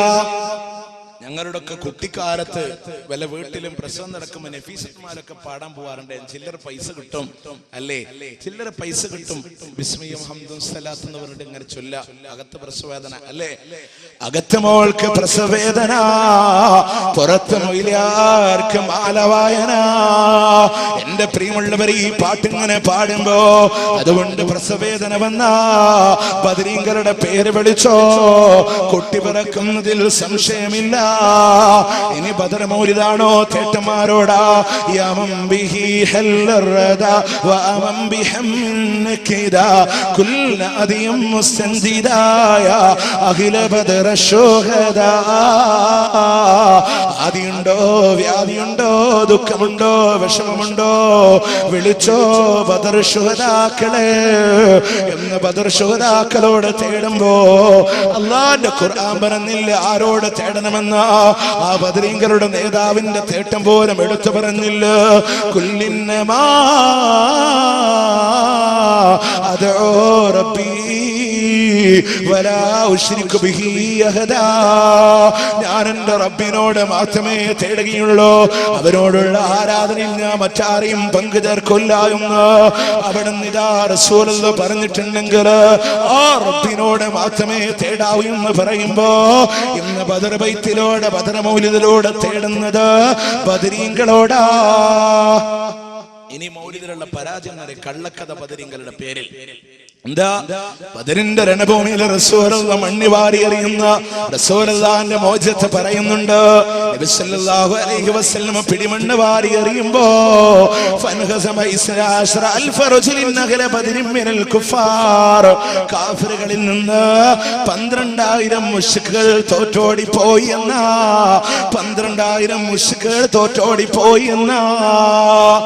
ബദറിൽ പങ്കെടുത്തത് ആകെ 1000-ഓളം മുശ്രിക്കുകൾ. പിന്നെങ്ങനെയാ 12,000 ഓടി? അപ്പൊ നമ്മുടെ മുസ്തഫൽ വൈസ് പറഞ്ഞെന്നറിയോ, അവിടെ ജിന്നും പിശാചും ഒക്കെ പാട് ഓടിയതാ. അങ്ങനെയാണ് 12,000 ഓടിയത്. ഇപ്പോ എന്തായി? പുതിയ മൗലിദ് കിതാബിലൊക്കെ മായിച്ചു. അപ്പൊ എന്തായി? ഫൻഹസമ ഡാഷ് അൽഫ റജുലിൻ. ആ മായച്ച ഭാഗം കൂട്ടി യോജിപ്പിച്ചില്ല. ഇന്നും നമ്മൾ മറിച്ച സ്പേസ് അവിടെ കാണാം. അപ്പൊ എന്തായി? 1000 തോറ്റോടി. അപ്പൊ ഒന്ന് ആലോചിച്ചോക്കെ, ആകെ പങ്കെടുത്തത് 900-നും 1000-നും മധ്യേ 70 പേരെ മുസ്ലിംകൾ കൊന്നു, 70 പേരെ ബന്ദികളാക്കി. അപ്പൊ 140 ലെസ് ചെയ്താൽ പിന്നെ 1000 ഓടിയോ? ആ മൊയിലന്മാര് കക്കാൻ പഠിച്ചിട്ടുണ്ട്, പക്ഷെ നിൽക്കാൻ പഠിച്ചിട്ടില്ല. അതാണ് പരാജയം ഉണ്ടായത്. അതാണ് പരാജയം ഉണ്ടായത്. മൗലിദ് കിതാബിൽ കിടക്കുന്ന സംഭവം തിരുത്തിയിട്ടും അങ്ങനെ തന്നെ വന്നത്. ഇനി നിങ്ങൾ ആലോചിച്ചൊക്കെ, ബദരീങ്ങളുടെ പേര് എത്ര കള്ളക്കഥ ഉണ്ട്. നിങ്ങൾ ഈ ബദർ മൗലിദ് നിങ്ങൾ വായിച്ചു, കയ്യിൽ 3 ചരിത്രം പറയുന്നുണ്ട് ബദരീങ്ങളെ സംബന്ധിച്ച്. എന്താണെന്നറിയോ? ഒരിക്കലിതാ ഒരാളിതാ കാട്ടിലൂടെ നടന്നു പോവുകയാ. കാട്ടിലൂടെ നടന്നു പോകുമ്പോ അയാളുടെ കയ്യിൽ ഒരുപാട് കച്ചവട ചരക്കുണ്ട്. കാട്ടിലാണെങ്കിലോ കൊള്ളക്കാരുടെ ശല്യമുള്ള കാടാ. ഈ മനുഷ്യൻ ഇതാ കാട്ടിലേക്ക് കയറുമ്പോ ആളുകൾ മുഴുവനും ആശ്ചര്യപ്പെട്ടു പോയി. എങ്ങനെയാ ഈ മനുഷ്യനൊറ്റക്ക് പോകുന്നത്? അയാളങ്ങ് കാട്ടിലേക്ക് കടന്നു ചെല്ലുമ്പോ കൊള്ളക്കാർ ഇയാൾക്ക് നേരെ ചാടി വീഴുകയാണ്. ഉടനെ ഇയാളെ വിളിക്കുന്ന അബൂബക്കർ. അപ്പൊ അബൂബക്കർ റളിയല്ലാഹു അൻഹു ചാടി വീണോ? ഉമർ എന്ന് വിളിച്ചപ്പോ ഉമർ റളിയല്ലാഹു അൻഹു ചാടി വീണോ? അലി എന്ന് വിളിച്ചപ്പോ അലി റളിയല്ലാഹു അൻഹു ചാടി വീഴുകയാണ്. അങ്ങനെ 313 പട്ടാളക്കാര് കടന്നു വന്നുകൊണ്ട് അവിടെ നിതായി കൊള്ളക്കാരെ തുരത്തി ഓടിക്കുകയാ. ഈ കഥ ബദർ മൗലിദിലൂടെ കടന്നു വരുന്നുണ്ട്. ഇനി രണ്ടാമത്തെ കഥ എന്താണെന്നറിയോ?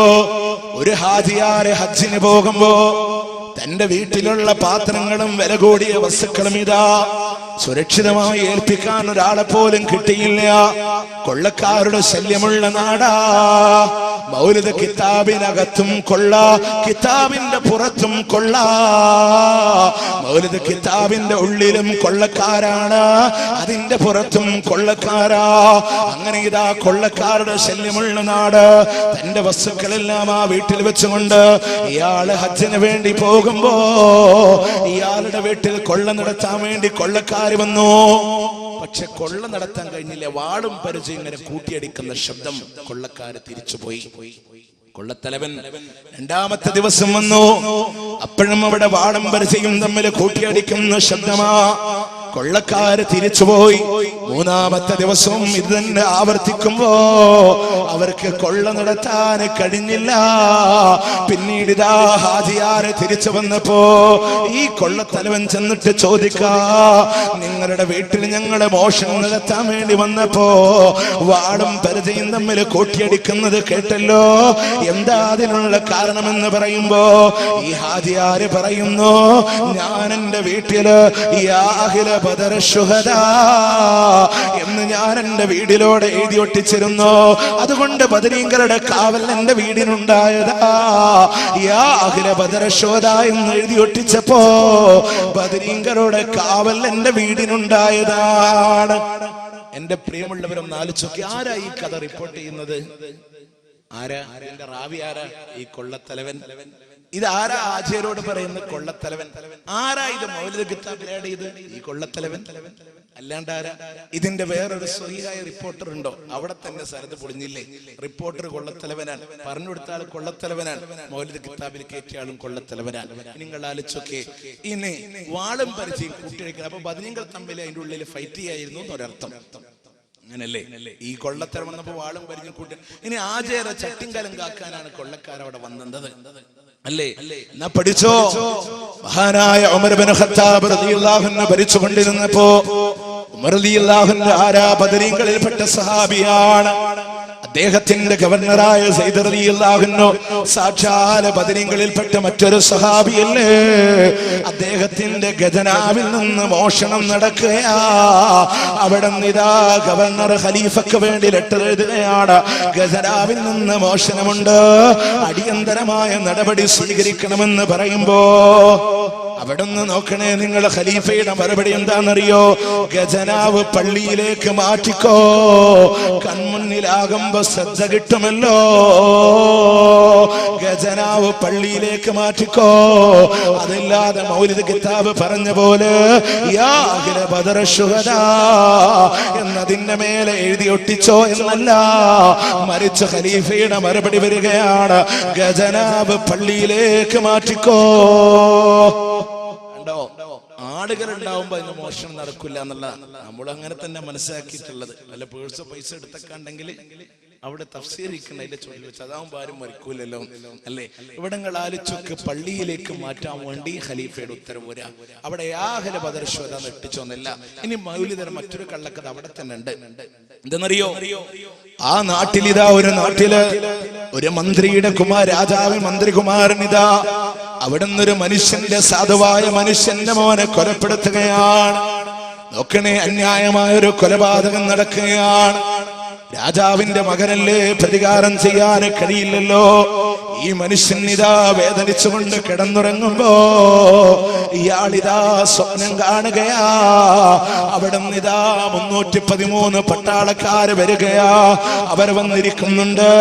അവരിൽ ഒരു നായകനുണ്ട്. ആ നായകനോട് ആളുകൾ പോയി പരാതി പറയുകയാണ്. അങ്ങനെ ഇതാ ഈ മനുഷ്യനും ചെന്നുകൊണ്ട് ആ നേതാവിനോട് സങ്കടം പറയുമ്പോ, എന്റെ മകനെ ഇതാ രാജാവിന്റെ കുമാരൻ കൊന്നു എന്ന് പറയുമ്പോ അവിടെ നിന്ന് നേതാവ് പറയുകയാ, ആ രാജാവിന്റെ പുത്രനെ ഇങ്ങ് കൊണ്ടുവാ എന്ന് പറഞ്ഞ് കൊണ്ടുവരാൻ കൽപ്പിച്ചിട്ട് ഒരു ഹഞ്ചർ എടുത്തുകൊണ്ട് കൊടുക്കുകയാ. ഹഞ്ചർ എന്ന് പറഞ്ഞ നല്ല കട്ടാര കത്തിയില്ലേ, ആ കത്തി കൊണ്ട് ഈ മനുഷ്യന്റെ കയ്യിൽ കൊടുത്തിട്ട് പറയാ, അറുത്തോ രാജകുമാരന്റെ തലയറുത്തോ. എന്റെ പ്രിയമുള്ളവരെ, ഈ മനുഷ്യൻ ഇങ്ങനെ തലയറുക്കയാ. പെട്ടെന്ന് ഇയാൾ ഉറക്കിൽ നിന്ന് എണീക്കുമ്പോ രാജാവിന്റെ വീട്ടിൽ നിന്ന് നിലവിളി കേൾക്കുന്നുണ്ട്. ആളുകൾ മുഴുവനും അങ്ങോട്ട് ഓടുകയാണ്. രാജകുമാരൻ ഇതാ ബെഡിലോ കഴുത്തറുക്കപ്പെട്ട രീതികളിലൂടെ കൊല്ലപ്പെട്ടിരിക്കുന്നു. കൊന്നതാരാണെന്ന് അറിഞ്ഞുകൂടാ. എന്റെ പ്രിയമുള്ളവരെ, ഈ മനുഷ്യന് വേണ്ടി പ്രതികാരം ചെയ്യാ ബദരീങ്ങൾ വന്നു എന്നാണ് പറയുന്നത് എങ്കിൽ ഇസ്ലാമിന്റെ ചരിത്രം നിങ്ങൾക്കറിയാത്തത് കൊണ്ടാ, അതിന് നിങ്ങൾ പഠിക്കാത്തത് കൊണ്ടാ. ബദർ യുദ്ധം കടഞ്ഞ് എത്ര കാലം മുസ്ലിങ്ങൾ പ്രയാസം അനുഭവിച്ചവരാ അറിയില്ല. ഉമർ ഇബ്നു ഖത്താബ് റളിയല്ലാഹു അൻഹുവിന്റെ കാലഘട്ടത്തില് ആമുർ റമാദിന്റെ പ്രശ്നമുണ്ടായപ്പോ പരിഹരിക്കാൻ ബദരീങ്ങൾ വന്നിട്ടില്ലല്ലോ. ഉസ്മാൻ ഇബ്നു അഫ്ഫാൻ റളിയല്ലാഹു അൻഹുവിന്റെ കാലഘട്ടത്തില് ആഭ്യന്തര കലാപങ്ങൾ പൊട്ടിപ്പുറപ്പെടുമ്പോ കലാപകാരികൾ തന്റെ വീട്ടിലേക്ക് ഇരച്ചു കയറിയിട്ട് ഇരുതല മൂർച്ചയുള്ള കടാരയിതാ നെഞ്ചകത്തേക്ക് കൊത്തിയിറക്കി കൊലപ്പെടുത്തുമ്പോ അവിടെ എനിക്ക് റൂമാ കിണറിന്റെ വെള്ളമൊന്ന് കുടിക്കണമെന്ന് പറയുമ്പോ, എന്റെ പ്രിയമുള്ളവർ, ഈ പ്രശ്നമുണ്ടായപ്പോ ബദരീങ്ങൾ ഇറങ്ങി വന്നിട്ടില്ല. അവിടെ അലി റളിയല്ലാഹു അൻഹുവിന്റെ ഭരണകാലഘട്ടത്തില് പ്രശ്നങ്ങൾ ഉണ്ടായില്ല. അങ്ങിതാ പ്രവാചകന്റെ പേരക്കുഞ്ഞുങ്ങളോ ദാഹജലത്തിന് പോലും വരണ്ടുകൊണ്ട് അങ്ങിതാ കിടന്ന് പിടഞ്ഞു മരിച്ചില്ല. പ്രിയമുള്ളവരെ, മുഹറം 10 അവിടെ ഇതാ ഒരു സംഭവ ബഹുലമായ യാഥാർത്ഥ്യങ്ങൾ ലോകത്തിലൂടെ കടന്നുകൊണ്ടിരിക്കുമ്പോ ബദരീങ്ങൾ ഇറങ്ങി വന്നിട്ടില്ല. എന്നിട്ട് മൗലിദ് കിതാബ് പറയാ, ഇതിനൊന്നും വരാത്ത ബദരീങ്ങൾ ആദ്യാരുടെ ചട്ടിങ്കലം കാക്കാൻ വേണ്ടി വന്നു എന്ന് പറയാ. ഇതിനൊക്കെ മൗലിയന്മാർക്കൊരു ന്യായീകരണം എന്താണെന്നറിയോ? ഈ ബദരീങ്ങൾ വരും, നമ്മൾ ചോദിച്ചാൽ അവർ കേൾക്കുന്നതിന് തെളിവെന്തെന്നറിയോ? അല്ലാഹുവിന്റെ ഖുർആൻ ശുഹദാക്കളെ പറ്റി പറഞ്ഞതെന്താ? വലാ തഹ്സബന്നല്ലദീന ഖുതിലൂ ഫീ സബീലില്ലാഹി അംവാതാ ബൽ അഹ്യാഉൻ ഇൻദ റബ്ബിഹിം യുർസഖൂൻ. അല്ലാഹുവിന്റെ മാർഗ്ഗത്തിൽ ഷഹീദായവരെ സംബന്ധിച്ച് മരിച്ചവരാണെന്ന് നിങ്ങൾ പറയണ്ട. അവർ അല്ലാഹുവിന്റെ അടുക്കൽ ജീവിച്ചിരിക്കുന്നവരാ. ഈ ആയത്ത് പറഞ്ഞുകൊണ്ട് ഉസ്താദുമാര് പറയാ, അവർ ജീവിച്ചിരിക്കുന്നവരാണെന്ന് പറഞ്ഞില്ലേ, അവർക്ക് ഭക്ഷണം പോലും നൽകപ്പെടുമെന്ന് പറഞ്ഞില്ലേ. ഓ എന്റെ മുസ്ലിയാക്കന്മാര്, പള്ളി ദർസുകളിൽ നിങ്ങൾ ബേസിക്കായി ഓതി പഠിക്കുന്ന ജലാലയിൽ തന്നെ പഠിച്ചോ. അവരുടെ ആത്മാക്കൾ ഇതാ ഹരിത പറവകൾക്കുള്ളിലായിട്ട് സ്വർഗീയ ആരാമത്തിൽ വിഹരിക്കുമെന്നാണ് അതിന്റെ അർത്ഥമെന്നാ. ഇനി മുഫസ്സിരീങ്ങളെ വ്യാഖ്യാനിച്ചതെന്താ? അവിടുന്ന് ഇതാ ശുഹദാക്കൾക്ക് സ്വർഗത്തില് എല്ലാവിധ സ്ഥാനമാനങ്ങളും അല്ലാഹു കൊടുക്കുമ്പോ പിന്നെ പടച്ചോൻ ചോദിക്കാതെ നിങ്ങൾക്ക് എന്തെങ്കിലും ആഗ്രഹമുണ്ടോ? അവര് പറയുന്നു, നാഥാ ദുനിയാവിലേക്കൊന്ന് മടങ്ങിപ്പോകാനുള്ള ആഗ്രഹമുണ്ടോ? എന്തിനാണെന്നറിയോ? വീണ്ടും വീണ്ടും ജിഹാദ് ചെയ്യാനാ. അങ്ങനെ തിരിച്ചു വരണം, ഷഹീദായിട്ട് തിരിച്ചു വരണം. ഞങ്ങളുടെ പിൻഗാമികൾക്ക് ഇതിന്റെ ശ്രേഷ്ഠ ഞങ്ങൾക്ക് അറിയിച്ചു കൊടുക്കാമല്ലോ എന്ന് പറയുമ്പോ പടച്ച തമ്പുരാൻ തന്നെ അവരോട് പറയുകയാണ്, സബഖ മിന്നിയൽ ഖൗൽ, എന്നിൽ നിന്നൊരു വാക്ക് കടന്നു വന്നിട്ടുണ്ട്, നിങ്ങളെ ഞാൻ മടക്കി വിടോല്ല, നിങ്ങളെ ഞാൻ ഇനി മടക്കി വിടോല്ല.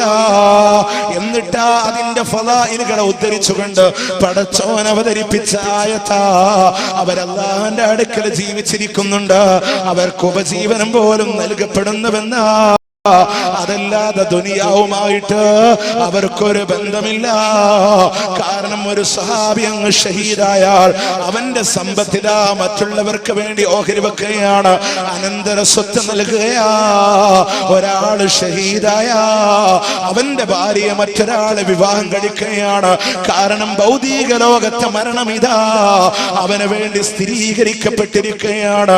ഇനി ജീവിച്ചിരിക്കുന്നു എന്ന് പറഞ്ഞതോ അല്ലാഹുവിന്റെ ഖുർആൻ തന്നെ പറഞ്ഞില്ലേ,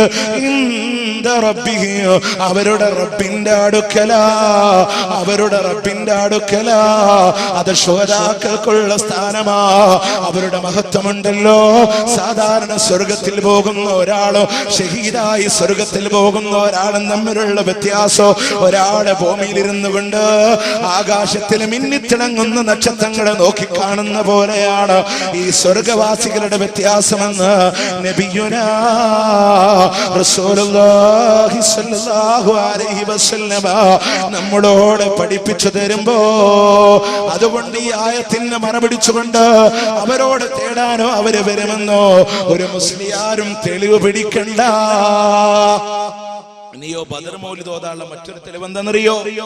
അല്ലാഹുവിന്റെ പ്രവാചകൻ ഒരു വിവാഹത്തിന്റെ സദസ്സിലേക്ക് കടന്നു വരുമ്പോ അവിടെയുള്ള കുട്ടികൾ ഇതാ ബദർ ശുഹദാക്കളെ കുറിച്ച്, അവരുടെ പോരാട്ടങ്ങളെ കുറിച്ച് ഇങ്ങനെ മദഹ് പറയുന്നുണ്ട്. റസൂലുള്ളാഹിനെ കണ്ടപ്പോ ആ കുട്ടികളങ്ങ് പാട്ട് മാറ്റുകയാണ്.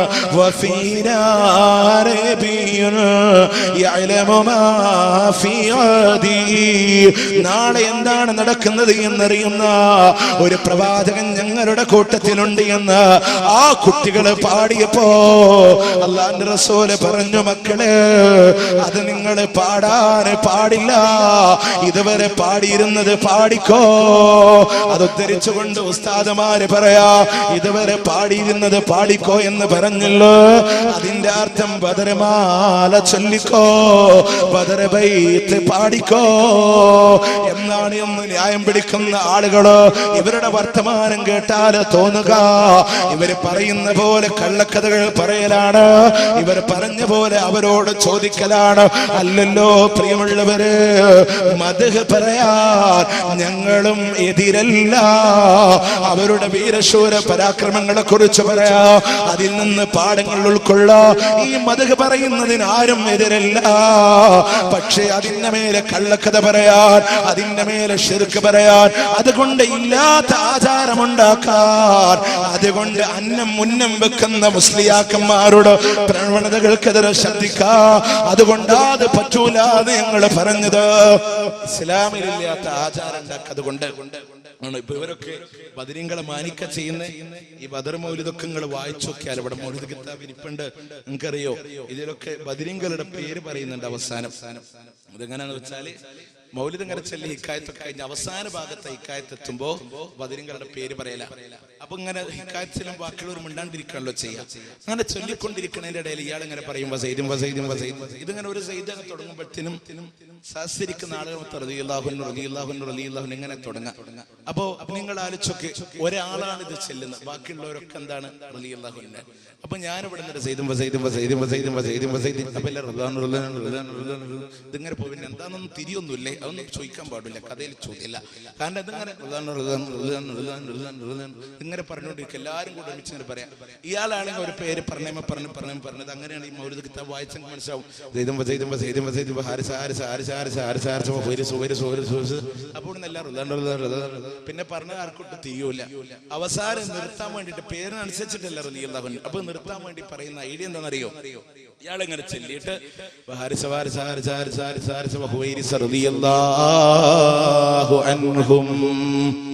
ഇതങ്ങോട്ട് പറഞ്ഞൊക്കെ സൈലന്റ് ആവും. ഉടൻ ഒറ്റ വരി ബൈത്ത അലൈഹിം സ്വലാത്തും വൽ ഹദായാ വ ബഹജത്തും വ നിഅമും വ ആലാഉ മിനൽ ഹഖി തസ്റഉ സലാത്തും വ തസ്ലീമു വ അസ്കാ തഹിയതി. അത് കഴിഞ്ഞാൽ വീണ്ടും തുടങ്ങാം. പിന്നെ തന്നെ ഇങ്ങനെ 5-8 പ്രാവശ്യം കഴിഞ്ഞാൽ പിന്നെ തവസ്സൽ ചൊല്ലി അവസാനിപ്പിക്കാം. നിങ്ങൾ ആലോചിച്ചൊക്കെ ഇത് ബദരീങ്ങളെ കളിയാക്കല്ലേ? ഇത് ബദരീങ്ങളെ കളിയാക്കല്ലേ? വീട്ടിലെ മെമ്പർമാരെ പറയാൻ പറഞ്ഞ വാപ്പ ഉമ്മ എന്ന് പറഞ്ഞു കഴിഞ്ഞാൽ അവനെ തല്ലണ്ടേ? വീട്ടിൽ നിങ്ങൾ ആലോചിച്ചൊക്കെ ഇത് അവരെ കളിയാക്കുന്ന രീതിയിൽ ഇങ്ങനെ ചൊല്ലിക്കൊണ്ട് ഇതൊക്കെയാണ് ഈ വക മദ്ഹാണോ സഹാബത്ത് ചൊല്ലിയത്? ഇതാണ് ആ കുട്ടിയുടെ കവിതയിലുള്ളത്. നമ്മൾ ശ്രദ്ധിക്കേണ്ട പ്രിയമുള്ളവരെ. ഇനി നിങ്ങൾ ആലോചിച്ചൊക്കെ ഇതിന്റെ പേരില് നമ്മൾ പറയും പാവപ്പെട്ടവർക്ക് അന്നദാനം കൊടുക്കൽ നല്ല കാര്യമല്ലേ? അവരുടെ ചരിത്രങ്ങൾ പറയും. എത്ര അവസരമുണ്ട് ചരിത്രം പറയാൻ? ജീവിതത്തിലുണ്ടോ? ഇല്ല. ഒരു അമുസ്ലിമിനോടൊന്നും വരെ ലാ ഇലാഹ ഇല്ലല്ലാഹ് പറയാൻ കഴിഞ്ഞിട്ടുണ്ടോ? അവനാണ് ബദരീങ്ങൾ വേണ്ട തൗഹീദിന് വേണ്ടി പോരാടിയവരാ. അതിന്റെ ആദർശം നമ്മുടെ ജീവിതത്തിൽ വേണ്ടേ? നമ്മൾ നല്ലതല്ലേ എന്ന് കരുതി അന്നം കൊടുക്കൽ നല്ലതല്ലേ? ഈ നല്ലതിന്റെ പരിവേഷണം ചെയ്യാൻ ഇസ്ലാമിൽ ഇതിന്റെ ബേസ് വേണം. ഇസ്ലാമിന്റെ ബേസ് വേണം. നിങ്ങൾ നോക്ക്, നബി സല്ലല്ലാഹു അലൈഹി വസല്ലമയുടെ പ്രിയപ്പെട്ട സഹാബത്ത് ഇമാം തുർമിദി ഉദ്ധരിക്കുന്ന 3787 നമ്പർ ഹദീസ തുമ്മിട്ട് അൽഹംദുലില്ലാ അതിന്റെ കൂടെ വസ്സലാമു അലാ റസൂലില്ലാഹ്. ഇബ്നു ഉമർ തന്നെ പിടിച്ചിട്ട് ചോദിക്കുക, വലൈസ ഹഖദ അല്ലമന റസൂലുള്ളാഹി സ്വല്ലല്ലാഹു അലൈഹി വസല്ലം. ഇതുപോലെ പറയാൻ റസൂൽ പഠിപ്പിച്ചിട്ടില്ല. അൽഹംദുലില്ലാ എന്ന് പറയാൻ പഠിപ്പിച്ച റസൂല, വസ്സലാമു അലാ റസൂലില്ലാഹ് എന്ന് പറയാൻ പഠിപ്പിച്ചിട്ടില്ല. കാരണം എന്താ? അത് റസൂൽ പഠിപ്പിക്കാത്ത വാക്കാണ്. അതുകൊണ്ട് പറ്റും. അർത്ഥം മോശമായിട്ടല്ല, അങ്ങനെ നമ്മൾ ചിന്തിക്കരുത്. അന്നദാനം മോശമായിട്ടല്ല. പാവപ്പെട്ടവർക്ക് എത്ര ഭക്ഷണം കൊടുക്കാൻ പറ്റും നിങ്ങൾ കൊടുത്തോ. പക്ഷെ ഈ അന്നദാനത്തിന് വേറൊരു ഹുക്കുമുണ്ടേ. 250 രൂപ എഴുതിയവനാണെന്ത് ചോറ്. അത് ഹോട്ടലിൽ കൊടുത്താലും കിട്ടൂലേ? നമ്മളിവിടെ വരി എഴുതി കൊടുക്കണം. 50 രൂപ എത്ര ഇത് കൊണ്ട് വരി എഴുതിയാൽ ഓനക്ക് ചോറ് കൊടുക്കുക, ചീരണി. ഇത് പാവപ്പെട്ടവന് കൊടുക്കുന്ന ചോറല്ല. പൈസ കൊടുക്കാത്തവന് ചോറ് കൊടുക്കോ? ഇല്ലല്ലോ. അതിപ്പോ ഏതെങ്കിലും ഹോട്ടലിൽ പോയാൽ നല്ല ചിക്കൻ ബിരിയാണി കിട്ടും. ഇപ്പൊ എന്റെ മഹലിൽ കഴിഞ്ഞ വർഷം ഇതുപോലെ ഒരു പ്രശ്നം ഉണ്ടായത്. നിക്കറിന്റെ ആണ്ടിന് പൈസ കൊടുക്കണം 250 രൂപ. ഞാൻ എനിക്ക് പൈസ വേണ്ട, നിങ്ങളെ ചോറും വേണ്ട, ഒന്നും വേണ്ട എന്ന് വേണ്ട. അവൻ അത് പറ്റൂല. ചോറ് വാങ്ങില്ലല്ലോ പൈസ. ഞാൻ എനിക്ക് പൊരുത്തല്ല, ഞാൻ തരൂല്ല എന്ന്. അങ്ങനെ സംസാരമായപ്പോൾ അടുത്തുള്ള വീട്ടുകാരൊക്കെ വന്നു, ആകെ ബഹളായി. അപ്പൊ പറഞ്ഞു, അങ്ങനെ നിർബന്ധമായിട്ട് മേടിക്കാന്ന് വിചാരിക്കുന്നു വേണ്ട, ഞങ്ങൾ ആര് പ്രാവശ്യം തരുന്നില്ല. സമസ്തക്കാരാണ്, എന്നാലും ഞങ്ങൾ ആരും തരൂല. ഇന്ന് അൽഹംദുലില്ലാ പൊതുയോഗത്തിൽ തീരുമാനം എടുത്തു, അങ്ങനെ പൈസ തരാൻ ഇഷ്ടമല്ലാത്തവര് ഇതിന്റെ പേരിൽ പൈസ മേടിക്കരുത് എന്നൊരു തീരുമാനത്തും എത്തി. ഇവരിങ്ങനെ 250 രൂപ മേടിച്ചിട്ട് 3 ആൾക്കുള്ള ചോറ് വീട്ടിൽ കൊടുത്തേക്കാം. അപ്പൊ എന്റെ 250 രൂപ മേടിച്ച് ഞങ്ങൾക്ക് 2 ആൾക്കുള്ള ചോറ് കൊടുത്തേക്കാം. എന്തിനാ നമുക്ക് ഹോട്ടലിൽ പോയ 2 ചിക്കൻ ബിരിയാണി സുഖമായിട്ട് മേടിക്കാലോ? ഇവരുടെ ഈ ചോറിന്റെ ആവശ്യമില്ലല്ലോ. അപ്പൊ നമ്മള് മനസ്സിലാക്കണം, ഇത് അന്നദാനല്ല, അന്നം പൈസ കൊടുത്ത് പൈസ ഉണ്ടാക്കാനുള്ള ഏറ്റവും നല്ല മാർഗമായിട്ട് അതിനെ കണ്ടിട്ടുള്ളത്. ഇത് ദീനി വിജ്ഞാന സദസ്സുകളും ചോറ് വിതരണം ഒക്കെ ഇതിന്റെ പേരിൽ നടന്നുകൊണ്ടിരിക്കുന്നത്. പിന്നെ അതുപോലെ തന്നെ ഇതൊക്കെ ഒരു ആഭാസമാക്കി മാറ്റി. ഇതൊന്നും മതത്തിൽ നല്ലതല്ല. ഇനി നല്ലതാണെങ്കിൽ ചെയ്യാൻ കഴിയൂല. ഇനി ബുഖാരിയിൽ 924 ഒരു ഹദീസ് ഉണ്ട്. ഒന്ന് നോക്കിയ നിങ്ങള് മഹാനായ പ്രവാചകൻ സല്ലല്ലാഹു അലൈഹി വസല്ലമയുടെ പ്രിയപ്പെട്ട സ്വഹാബി സൽമാൻ റളിയല്ലാഹു അൻഹു അബൂ ദർദാഇന്റെ വീട്ടിലേക്ക് ചെല്ലുകയാ. ആരാണ് അബൂ ദർദാ എന്നറിയോ? ആ അബൂ ദർദാ അവിടുന്ന് റസൂലുള്ളാഹിന്റെ മറ്റൊരു പ്രിയപ്പെട്ട സ്വഹാബിയാണ്. വീട്ടിലില്ല. ഭാര്യ ഉമ്മു ദർദാ പറയുകയാണ്, നിങ്ങളുടെ സഹോദരനുണ്ടല്ലോ അബൂ ദർദാ വെറും ഇബാദത്തിൽ തന്നെയാ. അവിടുന്ന് സൽമാൻ റളിയല്ലാഹു അൻഹു അബൂ ദർദായിനെ കാത്തിരുന്നു. അബൂ ദർദാ വന്നപ്പോ പറയുന്നു, അബൂ ദർദാ നീ എന്റെ കൂടെ ഇരുന്ന് ഭക്ഷണം കഴിക്കണമെന്ന് പറഞ്ഞപ്പോ അബൂ ദർദാ പറയാ, ഞാൻ നോമ്പുകാരനാ. പക്ഷേ സൽമാൻ റളിയല്ലാഹു അൻഹു നിർബന്ധിച്ചുകൊണ്ട് നോമ്പ് മുറിപ്പിക്കുകയാ. അന്ന് വൈകുന്നേര സമയം ഇങ്ങ് കടന്നു വന്നപ്പോ പായെടുത്തുകൊണ്ട് നമസ്കരിക്കാൻ വേണ്ടി നിൽക്കുന്ന അബൂ ദർദായിനോട് സൽമാൻ റളിയല്ലാഹു അൻഹു പറയുന്നു, അബൂ ദർദാ നിന്റെ റബ്ബ് റബ്ബിനോട് നിനക്ക് ഹക്കുള്ളതുപോലെ നിന്റെ കുടുംബത്തോടും നിനക്ക് ഹക്കുണ്ട് അബൂദർദാ. അവരുടെ കൂടെ നീ കഴിച്ചു കൂട്ടണമെന്ന എന്റെ പ്രിയമുള്ളവരെ നോക്കണേ. നിങ്ങള് രാത്രിയുടെ അവസാന സമയം ഇങ്ങ് കിടന്നു വന്നപ്പോ അബൂദർദാ റളിയല്ലാഹു അൻഹു നമസ്കരിക്കാനുള്ള സൗകര്യം ചെയ്തു കൊടുക്കുകയാ. എന്നാലും നിന്റെ സുബഹിന്റെ സമയത്ത് അബൂദർദാ റളിയല്ലാഹു അൻഹു നേരെ റസൂലുള്ളാഹിന്റെ അടുക്കലേക്ക് ചെന്നുകൊണ്ട് അവിടുന്ന് പ്രവാചകനോട് പറയുന്നു, നബിയേ, എത്രയോ നാളുകളായി ഒരു പകല് പോലും മുടങ്ങാതെ ഞാൻ നോമ്പെടുത്തിരുന്നവനാ. രാത്രിയുടെ അന്ത്യാമങ്ങൾ മുഴുവനും എന്റെ റബ്ബിന് വേണ്ടി നിന്ന് നമസ്കരിച്ചിരുന്നവനാ. പക്ഷേ ഇതാ എന്റെ വീട്ടിലേക്ക് സൽമാൻ കടന്നു വന്നപ്പോ നിർബന്ധിച്ചുകൊണ്ട് മുറിപ്പിക്കുകയാണ് നബിയേ. അല്ലാഹുവിന്റെ പ്രവാചകൻ അത് പൂർണ്ണമായി കേൾക്കുമ്പോ നടന്ന കാര്യങ്ങളെല്ലാം പൂർണ്ണമായി കേട്ടിട്ട് അള്ളാന്റെ ഹബീബ് കൊടുക്കുന്ന മറുപടി എന്താണെന്നറിയോ? സ്വദഖ സൽമാൻ, സ്വദഖ സൽമാൻ.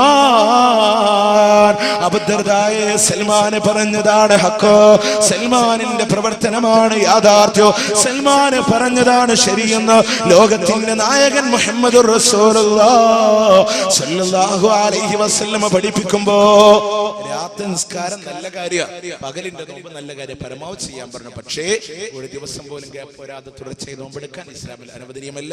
രാത്രി മുഴുവനായി നിസ്കരിക്കൽ ഇസ്ലാമിൽ അനുവദനീയമല്ല.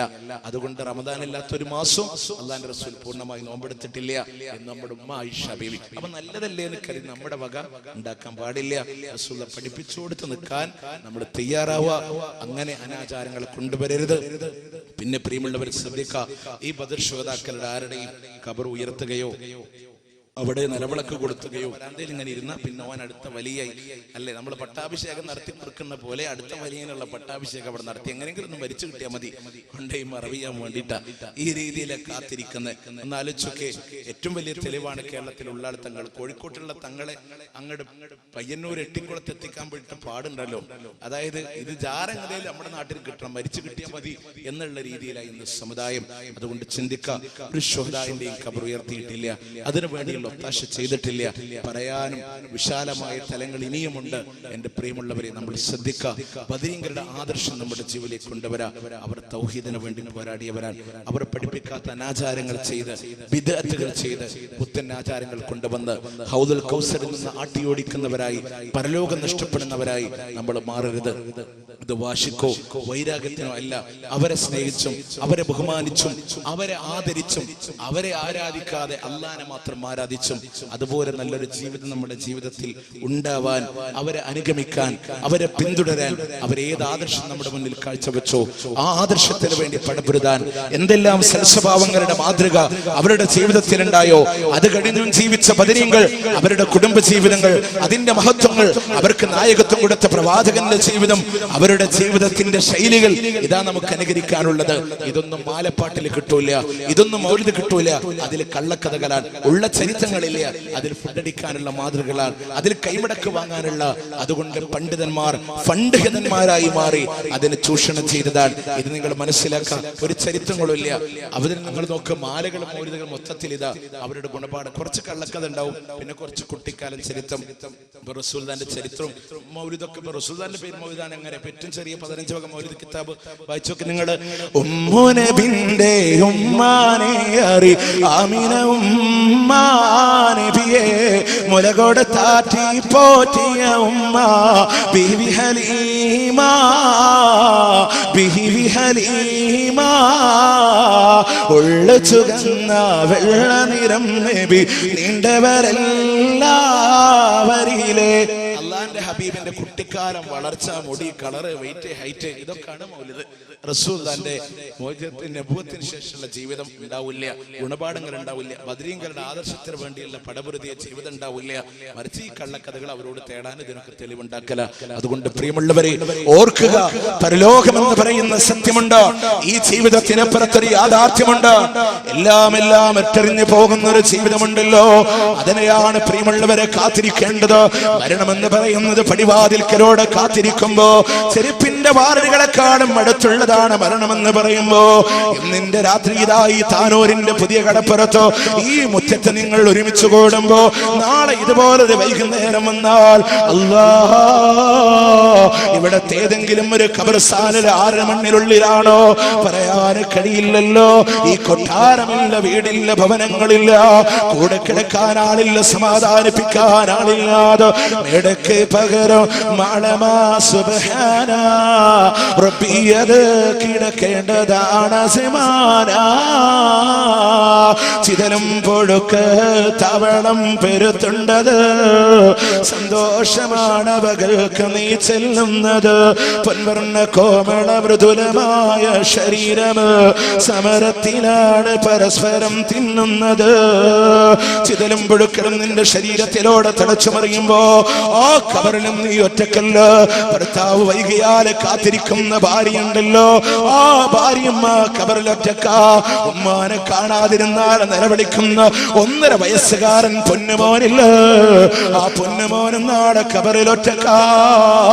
അറിയോ എന്റെ പ്രിയമുള്ളവരെ, പെരിന്തൽമണ്ണയുടെ മണ്ണിലോ 1.5 വയസ്സായ പൊന്നുമോന് മരിച്ചപ്പോ എന്നും മോനെ കുളിപ്പിക്കുന്ന പോലെ ഉമ്മയിതാ അന്നും ആ പൊന്നുമോനെ കുളിപ്പിച്ചിട്ട് ദിവസങ്ങൾ അടിക്കുന്ന പോലെ കഫൻ ചെയ്തിട്ട് നമസ്കരിക്കാൻ വേണ്ടി കയ്യിലോടെ വെച്ച് തരുമ്പോ സുബ്ഹാനല്ലാഹ് ഹൃദയം ഒന്ന് കിടുങ്ങി പോയിട്ടുണ്ടെങ്കിൽ എന്റെ മനസ്സിൽ വന്ന ചിന്ത, എന്റെ പ്രിയമുള്ളവരെ, ആ പൊന്നുമോനിതാ ഖബറിലൂടെ കിടക്കുമ്പോ ആ മോനും ഖബറിലൊറ്റക്കല്ല.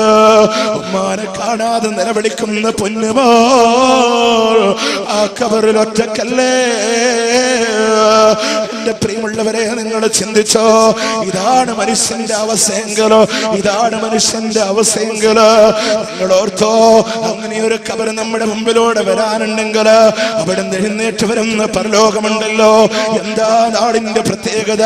നൊന്ത് പ്രസവിച്ച ഉമ്മാക്ക് മക്കളെ വേണ്ട, മക്കൾക്ക് മാതാപിതാക്കളെ വേണ്ട, നഫ്സി നഫ്സി എന്ന് വിളിച്ച് വിലപിക്കുന്ന നാടിലോട് നൊന്ത് പ്രസവിച്ച ഉമ്മ മക്കളെ കൈയടിയുമ്പോ അള്ളാന്റെ ഖുർആൻ പറഞ്ഞ മാസ്മരീകമായൊരു വാക്കുണ്ടല്ലോ, ഒരുപക്ഷെ റബ്ബിന്റെ കഅബാലയത്തിന്റെ കില്ല പിടിച്ച് പ്രാർത്ഥിക്കാൻ ഭാഗ്യം ലഭിച്ചാലോ അല്ലാ എന്റെ ഉമ്മയില്ലാത്ത നാളെനിക്ക് കാണിച്ചു തരില്ല അല്ലാ, ഉമ്മാടെ കൂടെ എന്നെയും മരിപ്പിക്കണ എന്ന് പ്രാർത്ഥിച്ച ആളുകൾ ഉണ്ടെങ്കിൽ ഓർത്തോ, അള്ളാന്റെ ഖുർആന് പറയാ യൗമ യഫിറുൽ മർഉ മിൻ അഖീഹി വ ഉമ്മിഹി വ അബീഹി വ സാഹിബതിഹി വ ബനിഹി.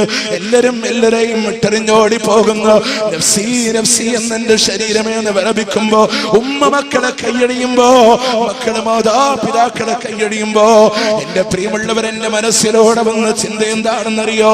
3 മാസങ്ങൾക്ക് മുമ്പ് കോട്ടയത്തിന്റെ ഈരാറ്റുപേട്ടയിലോ അള്ളാന്റെ ഹബീബിന്റെ വഫാത്തിന്റെ വിഷയം അവതരിപ്പിച്ചുകൊണ്ട്, വഫാത്തുർ റസൂൽ അവതരിപ്പിച്ചുകൊണ്ട് എന്റെ നാട്ടിലേക്ക് ഞാൻ തിരിച്ചു വരുമ്പോ എന്റെ ഉമ്മയുണ്ടല്ലോ, എന്റെ 26 വയസ്സിനിടക്ക് ഒരു ദിവസം പോലും വീട്ടിലുണ്ടപ്പോ ഞാൻ പിരിയാതിരുന്ന എന്റെ മാതാവുണ്ടല്ലോ, ഗുരുവായൂർ ഹോസ്പിറ്റലിലൂടെ പരസ്പരം കാണാൻ കഴിയാത്ത രീതികളിലൂടെ അവിടെ നിന്ന് ട്രീറ്റ്മെന്റിന് വിധേയാക്കുമ്പോ ഫോൺ ചെയ്യാൻ പാടില്ല, മറ്റൊരാൾ കാണാൻ പാടില്ല, മുടി കൊഴിഞ്ഞു പോകും, പല്ല് കൊഴിഞ്ഞു പോകുമെന്ന് പറഞ്ഞിട്ട് ഞങ്ങളെ പോലും നേരിട്ട് കാണിക്കാതെ എന്റെ ഉമ്മാനെ മാറ്റി കിടത്തിയപ്പോ അറിയോ നിങ്ങൾക്ക് ഈരാറ്റുപേട്ടയിൽ നിന്ന് പാതിരാത്രി 10 മണിക്ക് പ്രഭാഷണം കഴിഞ്ഞിട്ട് തൃശ്ശൂരന്റെ വീട്ടിലേക്ക് ഞാൻ തിരിച്ചു വരുന്നതിലൊക്കെ അവിടുത്തെ നഴ്സുമാരുടെ കണ്ണ് വെട്ടിച്ചിട്ട് 9 തവണ എന്റെ മാതാവിന്റെ ഫോണിലേക്ക് വിളിച്ചിട്ടുണ്ടെങ്കിൽ വീട്ടിലേക്ക് എത്തിയോ എന്നറിയാ.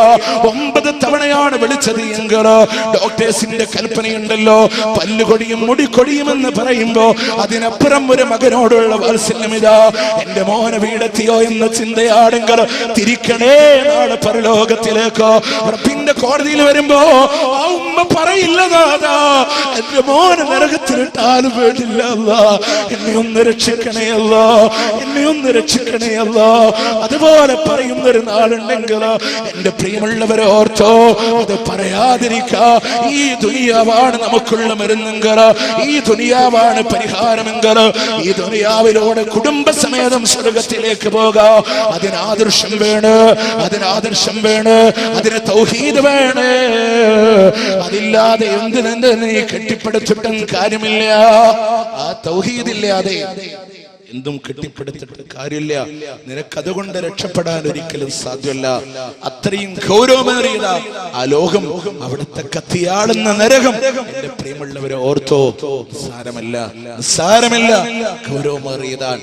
നമുക്ക് എത്ര ആളുകളെ ഇട്ടാലും നിറഞ്ഞു കവിയാതെ ഇനിയുമുണ്ടോ എന്ന് ചോദിക്കുന്ന നരകം. അതിന്റെ വിശാലത സൂര്യനും ചന്ദ്രനും കൊണ്ടുവന്നിട്ടാൽ ചുറ്റിപ്പൊതിഞ്ഞ 2 കാളകളെ പോലെ മാത്രമേ തോന്നൂ. അത്രയും വിശാലത.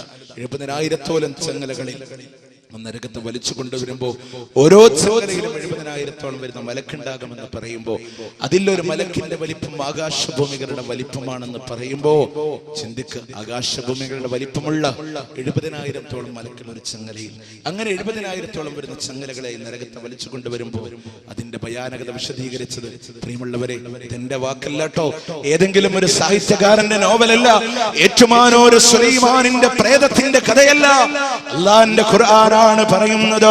വഇദാ റഅതുഹും മിൻ മകാനിൻ ബഗീദ്, ഒരുപാട് വിദൂരതയിൽ നിന്ന് ആ നരകത്തെ നിങ്ങൾ കണ്ടുപോയാൽ സമിഉ ലഹാ തഗയ്യുദൻ വസഫീറാ, ആ നരകത്തിന്റെ ഇരമ്പലും മട്ടാസവും നിങ്ങൾക്ക് കേൾക്കാം, അതിന്റെ അലർച്ചയും മട്ടാസവും നിങ്ങൾക്ക് കേൾക്കാം. അതിന് 7 കവാടമുണ്ടെന്നാണ്. ലഹാ സബഅതു അബ്വാബ് ലികുല്ലി ബാബിൻ മിൻഹും ജുസ്ഉൻ വഖസൂം. ഓരോ കവാടങ്ങളിലൂടെ അർഹതപ്പെട്ട ആളുകളെ നടന്നു പോവാ. നോക്ക്, നിങ്ങൾ താഴെ തീക്കനൽ വെക്കുമ്പോ തലച്ചോറ് തലച്ചു മറിയുന്നതാ നിസ്സാരമായ ശിക്ഷ. ടാറുക്കിയ വശം, മനുഷ്യന്റെ കൂടെ കത്തിക്കുന്ന കല്ല്, ഒരു പാത്രത്തിലെ വെള്ളം തിളക്കാൻ 100 ഡിഗ്രി സെൽഷ്യസ്. സ്വർണമോ ഇരുമ്പോ ഉരുക്കോ ഈയമോ ഉരുകണമെങ്കിൽ 300 മുതൽ 3000 വരെ ഡിഗ്രി സെൽഷ്യസ് ചൂട് മതി. സൂര്യന്റെ താപം 5000 ഡിഗ്രി വന്ന ഈ ഭൂമിയിലുള്ള സർവ്വതും ഉരുകും. പക്ഷേ കല്ല് ബാക്കിയ കല്ലുരുകണമെങ്കിൽ മിനിമം 7000 ഡിഗ്രി സെൽഷ്യസ് വേണം. അല്ലാഹുവിന്റെ ഖുർആൻ പറഞ്ഞു, വഖൂദുഹന്നാസ് വൽ ഹിജാറ, മനുഷ്യരെ നിങ്ങളുടെ കൂടെ കല്ലിനെയാ കത്തിക്കുക. അതുകൊണ്ട് ആ ഗൗരവമേറിയ നരകം, അതിന് രക്ഷപ്പെടാൻ ഇതാ ഈ സമയം നിങ്ങൾ പരിശ്രമിച്ചോ. അടുത്ത സമയം അല്ലാഹുവിന്റെ പക്കല, നമുക്കൊന്നും പറയാൻ കഴിയില്ല. അതുകൊണ്ട് ജീവിതം അല്ലാഹ് തന്ന സമയം പഠിക്കാൻ പ്രമാണങ്ങളെ വെച്ചു. ഖുർആനുണ്ട്, ഹദീസുണ്ട്. റസൂൽ ഈ ലോകത്തോട് വിട പറയുമ്പോൾ പറയാ, തറക്തു ഫീക്കും അംറൈൻ ലൻ തദില്ലു മാ തമസ്സക്തും ബിഹിമാ, മുറുകെ പിടിക്കുന്നിടത്തോളം കാലം നിങ്ങൾ വഴിപെടക്കൂല. ആ ഖുർആനും ഹദീസും അനുസരിച്ച് ജീവിക്കുക. അതല്ലാത്ത പുത്തനാചാരം കൊണ്ടുവന്നാൽ ഹൗദുൽ കൗസർ കിട്ടൂല. റസൂൽ ആട്ടി ഓടിക്കും, അവർക്ക് മഅ്ഫറത്തില്ല, അവരുടെ പര്യവസാനം നരകമാണ്. ഷിർക്കാണ് സംഭവിക്കുന്നെങ്കിൽ ഒരു കാലത്ത് മോചനമില്ല, നരകത്തിലാണ്. അതുകൊണ്ട് ഇതൊന്നും ഉണ്ടാവാതെ ഖുർആനും ഹദീസും അനുസരിച്ച് പൂർണ്ണമായൊരു ജീവിതം മുന്നോട്ട് നയിക്കാൻ നമ്മൾ ശ്രദ്ധിക്കാം. അല്ലാഹു സുബ്ഹാനഹു വ തആല അനുഗ്രഹിക്കുമാറാവട്ടെ. അവന്റെ ജന്നാത്തുൻ നഈമിലും ഇതുപോലെ കുടുംബസമേതം ഒരുമിച്ച് ചേരാൻ നമുക്കെല്ലാവർക്കും ഭാഗ്യം നൽകി അനുഗ്രഹിക്കുമാറാവട്ടെ. അല്ലാഹുവേ, ആദർശ പ്രബോധന രംഗത്ത് കൂടുതൽ ഊർജ്ജസ്വലമായി പെരുമാറാൻ, മുന്നോട്ട് പോവാൻ തന്റെ ഇടവും ആഫിയത്തും ഇൽമും ഹിൽമും നീ പ്രദാനം ചെയ്യണേ അല്ലാഹ്. തൗഹീദിന്റെ പ്രബോധന രംഗത്ത് തടസ്സം നിൽക്കുന്ന ആളുകൾക്ക് ഹിദായത്ത് കൊടുക്കണേ അല്ലാഹ്. അഥവാ അവർക്ക് ഹിദായത്ത് ഉദ്ദേശിക്കുന്നില്ലെങ്കിൽ അവരുടെ ശർറിൽ നിന്ന് മുസ്ലിം ഉമ്മത്തിനെ കാത്തുരക്ഷിക്കണേ അല്ലാഹ്.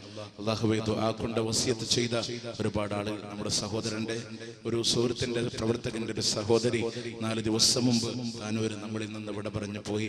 അല്ലാഹു സുബ്ഹാനഹു വ തആല അവർക്ക് മഅ്ഫറത്തും റഹ്മത്തും നൽകി അനുഗ്രഹിക്കുമാറാവട്ടെ. മറ്റൊരു പ്രവർത്തകന്റെ മാതാവ്, പിന്നെ വൈഫിന്റെ മാതാവ് സുഖമില്ലാതെ കിടക്കുകയാണ്. സുഖം പ്രാപിച്ചു വരുന്ന അവർക്ക് അല്ലാഹു സുബ്ഹാനഹു വ തആല ആഫിയത്തോടു കൂടെയുള്ള ദീർഘായുസ് പ്രദാനം ചെയ്യുമാറാവട്ടെ.